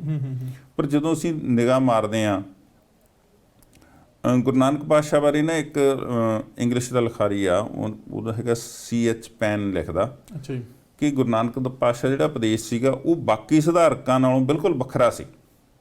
ਜਿਹੜੇ ਹੋਰ ਸੁਧਾਰਕ ਹੋਏ ਦੁਨੀਆ ਦੇ ਵਿੱਚ ਉਹਨਾਂ ਨੂੰ ਵੱਖਰਾ ਸੀ। ਤੇ ਉਹਨਾਂ ਨੂੰ ਵੱਖਰਾ ਕਿਵੇਂ ਦੱਸਿਆ? ਕਹਿੰਦਾ ਵੀ ਉਹਨਾਂ ਨੇ ਇਕੱਲਾ ਦੁਨੀਆ ਤੋਂ ਨੱਸਣ ਤੋਂ ਬਚਣ ਦਾ ਹੀ ਨਹੀਂ ਦੱਸਿਆ। ਜਿਵੇਂ ਪਹਿਲੇ ਸੀਗੇ ਲੋਕੀ, ਉਹ ਕਹਿੰਦੇ ਛੱਡ ਕੇ ਭਾਜੋ ਦੁਨੀਆ ਤੋਂ, ਬਈ ਨੱਸ ਜੋ। ਕਹਿੰਦਾ ਉਹਨਾਂ ਨੇ ਨੱਸਣ ਤੋਂ ਕਿਵੇਂ ਉਹਨਾਂ ਨੂੰ ਰੋਕਣਾ ਇਹੀ ਨਹੀਂ ਸਿਖਾਇਆ। ਉਹਨਾਂ ਨੇ ਬਦੀਆਂ ਤੋਂ ਬਚਣਾ ਕਿਵੇਂ ਆ, ਬੁਰੇ ਕੰਮਾਂ ਤੋਂ ਕਿਵੇਂ ਬਚਣਾ, ਇਕੱਲਾ ਇਹੀ ਨਹੀਂ ਸਿਖਾਇਆ। ਉਹਨਾਂ ਨੇ ਇਹ ਵੀ ਸਿਖਾਇਆ ਕਿ ਬਦੀਆਂ ਦਾ ਟਾਕਰਾ ਕਿਵੇਂ ਕਰਨਾ, ਬੁਰੇ ਲੋਕਾਂ ਦਾ ਟਾਕਰਾ ਕਿਵੇਂ ਕਰਨਾ, ਇਹ ਗੁਰੂ ਨਾਨਕ ਪਾਤਸ਼ਾਹ ਨੇ ਦੱਸਿਆ। ਉਸ ਲਿਖਾਰੀ ਨੇ ਜਿਹੜਾ ਹੈਗਾ ਉਹਨੂੰ ਇਸ ਐਂਗਲ ਤੋਂ ਵੇਖਿਆ। ਇਸ ਤਰ੍ਹਾਂ ਕਨਿੰਘਮ ਨੇ ਜਿਹੜਾ ਗੁਰੂ ਨਾਨਕ ਪਾਤਸ਼ਾਹ ਬਾਰੇ ਲਿਖਿਆ, ਉਹ ਕਹਿੰਦੇ ਅਕਾਲ ਪੁਰਖ ਦੀ ਉਪਾਸਨਾ ਤੇ ਪਵਿੱਤਰ ਆਚਰਣ ਦੀ ਸਿੱਖਿਆ ਆਪਣੇ ਪੰਥ ਨੂੰ ਦਿੱਤੀ ਆ ਕਿ ਉਸ ਪਰਮਾਤਮਾ ਨੂੰ ਯਾਦ ਕਰੋ ਤੇ ਨਿਰਮਲ ਕਰਮ ਕਰੋ। ਗੁਰਬਾਣੀ ਦਾ ਇਹੀ ਉਪਦੇਸ਼ ਆ ਕਿ ਰੱਬ ਨੂੰ ਯਾਦ ਰੱਖੋ, ਕਿਰਤ ਕਰੋ ਤੇ ਚੰਗੇ ਕੰਮ ਕਰੋ, ਸ਼ੁਭ ਗੁਣਾਂ ਦੀ ਗੱਲ ਆ। ਹੁਣ ਅਸੀਂ ਆਈਏ ਵੀ ਜਦੋਂ ਇਹ ਕੰਮ ਕਰਦਿਆਂ ਨੂੰ, ਇਸ ਕੰਮਾਂ ਨੂੰ ਗੁਰੂ ਨਾਨਕ ਤੋਂ ਲੈ ਗੁਰੂ ਅੰਗਦ ਦੇਵ ਜੀ, ਗੁਰੂ ਅਮਰਦਾਸ ਜੀ, ਗੁਰੂ ਰਾਮਦਾਸ ਜੀ ਇਹੀ ਕੰਮ ਕਰਦੇ ਆ ਰਹੇ ਸੀ। ਤਾਂ ਗੁਰੂ ਅਰਜਨ ਦੇਵ ਜੀ ਦੇ ਸਮੇਂ ਤੇ ਆ ਕੇ ਸ਼ਹੀਦੀ ਹੋ ਜਾਂਦੇ ਆ। ਉਸ ਸ਼ਹੀਦੀ ਤੋਂ ਬਾਅਦ ਫਿਰ ਗੱਲ ਸੀ ਕਿ ਜਿਹੜੇ ਸਾਨੂੰ ਉਪਦੇਸ਼ ਮਿਲੇ ਨੇ ਉਹਨਾਂ ਨੂੰ ਹੁਣ ਲਾਗੂ ਕਰਨ ਦਾ ਸਮਾਂ ਆ ਗਿਆ ਕਿ ਬਹੁਤ ਨਿਮਰਤਾ ਦੇ ਵਿੱਚ ਰਹਿ ਲਏ ਆ। ਜੇ ਮਿੱਠੇ ਬੋਲ ਬੋਲਣ ਵਾਲੇ ਗੁਰੂ ਅਰਜਨ ਦੇਵ ਜੀ ਨੂੰ ਸ਼ਹੀਦ ਕੀਤਾ ਜਾਊ ਤੱਤੀ ਤਵੀ ਤੇ ਬਿਠਾ ਕੇ, ਮਤਲਬ ਅਸੀਂ ਗੁਰੂ ਅਰਜਨ ਦੇਵ ਜੀ ਦੀ ਪਰਸਨੈਲਿਟੀ ਨਾਲ ਉਹਨਾਂ ਦੀ ਸ਼ਹੀਦੀ ਨੂੰ ਜੇ ਰੱਖ ਕੇ ਦੇਖੀਏ ਕਿ ਜਿਹੜੇ ਸਾਰੇ ਲੋਕਾਂ ਨੂੰ ਗੁਰਬਾਣੀ ਦਾ ਪਿਆਰਾ ਉਪਦੇਸ਼ ਦਿੰਦੇ ਸੀ ਉਹਨਾਂ ਨੂੰ ਤੱਤੀ ਤਵੀ ਤੇ ਬਿਠਾਇਆ ਗਿਆ। ਕਿੰਨੇ ਮਤਲਬ ਔਖੇ ਤਰੀਕੇ ਨਾਲ ਸ਼ਹੀਦ ਕੀਤਾ ਗਿਆ। ਫਿਰ ਗੁਰੂ ਛੇਵੇਂ ਪਾਤਸ਼ਾਹ ਗੁਰੂ ਹਰਗੋਬਿੰਦ ਪਾਤਸ਼ਾਹ ਨੇ 2 ਤਲਵਾਰਾਂ ਪਹਿਨੀਆਂ ਮੀਰੀ ਪੀਰੀ ਦੀਆਂ। ਹੁਣ ਗੱਲ ਸੀ ਕਿ ਅਧਿਆਤਮਿਕ ਸ਼ਕਤੀ ਆ ਜਿਹੜੀ ਸਵੇਰ ਨੂੰ ਉੱਠ ਕੇ ਸਿੰਘ ਬਾਣੀ ਪੜ੍ਹਦਾ, ਨਾਮ ਜਪਦਾ। ਪੁਰਾਣੇ ਸਮਿਆਂ 'ਚ ਕੀ ਸੀਗਾ, ਜਿਹੜਾ ਅਸੀਂ ਕਹਿੰਦੇ ਉਪਦੇਸ਼ 4 ਵਰਨਾਂ ਕੋ ਸਾਂਝਾ, ਕਿ ਉਹ ਕਹਿੰਦੇ ਸੀ ਬ੍ਰਾਹਮਣ ਦਾ ਕੰਮ ਆ ਧਾਰਮਿਕ ਪੂਜਾ ਪਾਠ ਕਰਨਾ, ਕਸ਼ਤਰੀ ਦਾ ਕੰਮ ਆ ਲੜਾਈ ਕਰਨੀ, ਸ਼ੂਦਰ ਦਾ ਕੰਮ ਆ ਵੈਸ ਦਾ ਕੰਮ ਆ ਖੇਤੀਬਾੜੀ ਕਰਨੀ ਜਾਂ ਬਿਜ਼ਨਸ ਵਪਾਰ ਕਰਨਾ, ਤੇ ਸ਼ੂਦਰ ਦਾ ਕੰਮ ਆ ਕਿ ਸਾਰਿਆਂ ਦੀ ਸੇਵਾ ਕਰਨੀ। ਤਾਂ ਸਾਨੂੰ ਗੁਰੂ ਸਾਹਿਬ ਕਹਿੰਦੇ ਵੀ ਸਵੇਰ ਨੂੰ ਉੱਠ ਕੇ ਬਾਣੀ ਵੀ ਤੂੰ ਹੀ ਪੜ੍ਹਨੀ ਆ, ਦਿਨ ਨੂੰ ਜਿੱਥੇ ਲੜਾਈ ਦੀ ਲੋੜ ਉਹ ਵੀ ਤੂੰ ਲੜਨੀ ਆ, ਖੇਤਾਂ 'ਚ ਕੰਮ ਵੀ ਤੂੰ ਕਰਨਾ, ਬਿਜ਼ਨਸ ਵੀ ਤੂੰ ਕਰਨਾ, ਤੇ ਜਿਹੜੀਆਂ ਬੁੱਤੀਆਂ ਕਰਨੀਆਂ ਸੀ, ਜਿਹੜੀਆਂ ਸ਼ੂਦਰ ਕਰਦਾ ਸੀ, ਉਹ ਵੀ ਤੂੰ ਖੁਦ ਹੀ ਕਰਨੀਆਂ ਨੇ। ਆਲਰਾਊਂਡਰ ਬਣਾਇਆ। ਸੋ ਉਸ ਕਨਸੈਪਟ ਨੂੰ ਬਾਬਾ ਬੰਦਾ ਸਿੰਘ ਬਹਾਦਰ ਆਪਣੇ ਰਾਜ ਦੇ ਵਿੱਚ ਲਾਗੂ ਕਰਨ ਜਾ ਰਹੇ ਨੇ। ਤੇ ਜਿਵੇਂ ਅਸੀਂ ਗੁਰੂ ਸਾਹਿਬਾਨ ਦੇ ਵੇਲੇ ਤੋਂ ਦੇਖਦੇ ਹਾਂ ਕਿ ਦਰਬਾਰ ਸਾਹਿਬ ਦੇ ਵਿੱਚ ਗੁਰਬਾਣੀ ਦਾ ਕੀਰਤਨ ਹੋ ਰਿਹਾ, 24 ਘੰਟੇ ਗੁਰਬਾਣੀ ਚੱਲਦੀ ਆ, ਉਹਨੂੰ ਨੀਵੇਂ ਥਾਂ ਤੇ ਰੱਖਿਆ, ਨਿਮਰਤਾ ਦੇ ਵਿੱਚ। ਸਾਹਮਣੇ ਗੁਰੂ ਹਰਗੋਬਿੰਦ ਪਾਤਸ਼ਾਹ ਨੇ ਅਕਾਲ ਤਖਤ ਬਣਾਇਆ ਜਿਹੜਾ ਉੱਚੀ ਥਾਂ ਤੇ ਆ। ਜੇ ਤੁਸੀਂ ਈਵਨ ਕਈ ਵਿਦਵਾਨ ਨੇ ਲਿਖਿਆ, ਤੁਸੀਂ ਗੁੰਬਦਾਂ ਨੂੰ ਦੇਖੋ, ਦਰਬਾਰ ਸਾਹਿਬ ਦੇ ਗੁੰਬਦ ਆ ਜਿਹੜੇ ਵਹਿਮੇ ਆ, ਤੇ ਅਕਾਲ ਤਖਤ ਦੇ ਗੁੰਬਦ ਨੇ ਜਿਹੜੇ ਖੜਮੇ ਬਣਾਏ। ਜਿਹੜੇ 2 ਨਿਸ਼ਾਨ ਸਾਹਿਬ ਨੇ, ਦਰਬਾਰ ਸਾਹਿਬ ਵੱਲ ਦਾ ਨਿਸ਼ਾਨ ਸਾਹਿਬ ਨੀਵਾਂ ਥੋੜਾ ਜਿਹਾ, ਅਕਾਲ ਤਖਤ ਸਾਹਿਬ ਦਾ ਨਿਸ਼ਾਨ ਸਾਹਿਬ ਉੱਚਾ। ਜੀ ਜੀ। ਸੋ ਸ਼ਕਤੀ ਤੇ ਭਗਤੀ ਨੂੰ ਇਕੱਠੇ ਕਰਕੇ ਬਾਬਾ ਬੰਦਾ ਸਿੰਘ ਬਹਾਦਰ ਇੱਕ ਨਵਾਂ ਰਾਜ ਲੈ ਕੇ ਆਏ ਨੇ। ਬਟ ਸਮਰਾ ਸਾਹਿਬ ਜਿਹੜੀ ਇਹ ਅਖੀਰ ਦੇ ਵਿੱਚ 2 ਮਿੰਟ ਦੀ ਗੱਲਬਾਤ, ਮੇਰੇ ਖਿਆਲ ਇਹਦੇ ਚ ਨਿਚੋੜ ਆ ਸਿੱਖੀ ਦਾ। ਬਿਲਕੁਲ ਜੀ। ਸਾਡੇ ਸਾਰਿਆਂ ਸਿਧਾਂਤਾਂ ਦਾ ਨਿਚੋੜ ਆ। ਜਦੋਂ 10 ਪਾਤਸ਼ਾਹੀਆਂ ਦੀ ਅਸੀਂ ਜੀਵਨ ਦੇਖਦੇ ਹਾਂ, ਕਿਸ ਤਰੀਕੇ ਨਾਲ ਭਗਤੀ, ਤਿਆਗ, ਫਿਰ ਆ ਕੇ ਅਖੀਰ ਦੇ ਵਿੱਚ ਜਦੋਂ ਜਬਰ ਜੁਰਮ ਦੀ ਜਦੋਂ ਹੱਦ ਟੱਪੀ, ਫਿਰ ਆ ਕੇ ਹਥਿਆਰ ਚੁੱਕਣੇ। ਪਰ ਪਹਿਲੇ ਜਿਹੜੇ 5 ਜਾਮੇ ਨੇ ਉਹ ਸਿਰਫ ਤਿਆਗ 'ਚ ਤੇ ਭਗਤੀ 'ਚ ਕੱਢੇ ਨੇ ਤੇ ਸੇਵਾ 'ਚ ਕੱਢੇ ਨੇ। ਸਮਰਾ ਸਾਹਿਬ, ਅੱਜ ਦੇ ਪ੍ਰੋਗਰਾਮ ਲਈ ਬਹੁਤ ਬਹੁਤ ਧੰਨਵਾਦ ਜੀ। ਸਮਾਂ ਹੋ ਗਿਆ ਸਮਾਪਤ। ਵਾਹਿਗੁਰੂ ਜੀ ਕਾ ਖਾਲਸਾ, ਵਾਹਿਗੁਰੂ ਜੀ ਕੀ ਫਤਿਹ। ਅੱਜ ਦੇ ਇਸ ਪ੍ਰੋਗਰਾਮ ਦੇ ਵਿੱਚ ਇੰਨਾ ਜੀ। ਆਉਣ ਵਾਲੇ ਦਿਨਾਂ ਦੇ ਵਿੱਚ ਬਾਬਾ ਬੰਦਾ ਸਿੰਘ ਬਹਾਦਰ ਹੋਣਾ ਦੇ ਜੀਵਨ ਤੇ ਇਸ ਤੋਂ ਬਾਅਦ ਅੱਗੇ ਦੀ ਕੀ ਕਹਾਣੀ ਸੀ, ਕੀ ਗੱਲਬਾਤ ਸੀ, ਉਹ ਸਾਰਾ ਜਿਹੜਾ ਇਤਿਹਾਸ ਆ ਉਹ ਫਿਰ ਤੁਹਾਡੇ ਨਾਲ ਲੈ ਕੇ ਮੈਂ ਤੇ ਸਮਰਾ ਸਾਹਿਬ ਹਾਜ਼ਰ ਹੋਵਾਂਗੇ। ਤਦ ਤੱਕ ਸਾਨੂੰ ਦਿਓ ਇਜਾਜ਼ਤ। ਤੁਸੀਂ ਦੇਖਦੇ ਰਹੋ ਪ੍ਰਾਈਮ ਏਸ਼ੀਆ TV, ਤੁਹਾਡਾ ਆਪਣਾ, ਤੁਹਾਡੇ ਲਈ।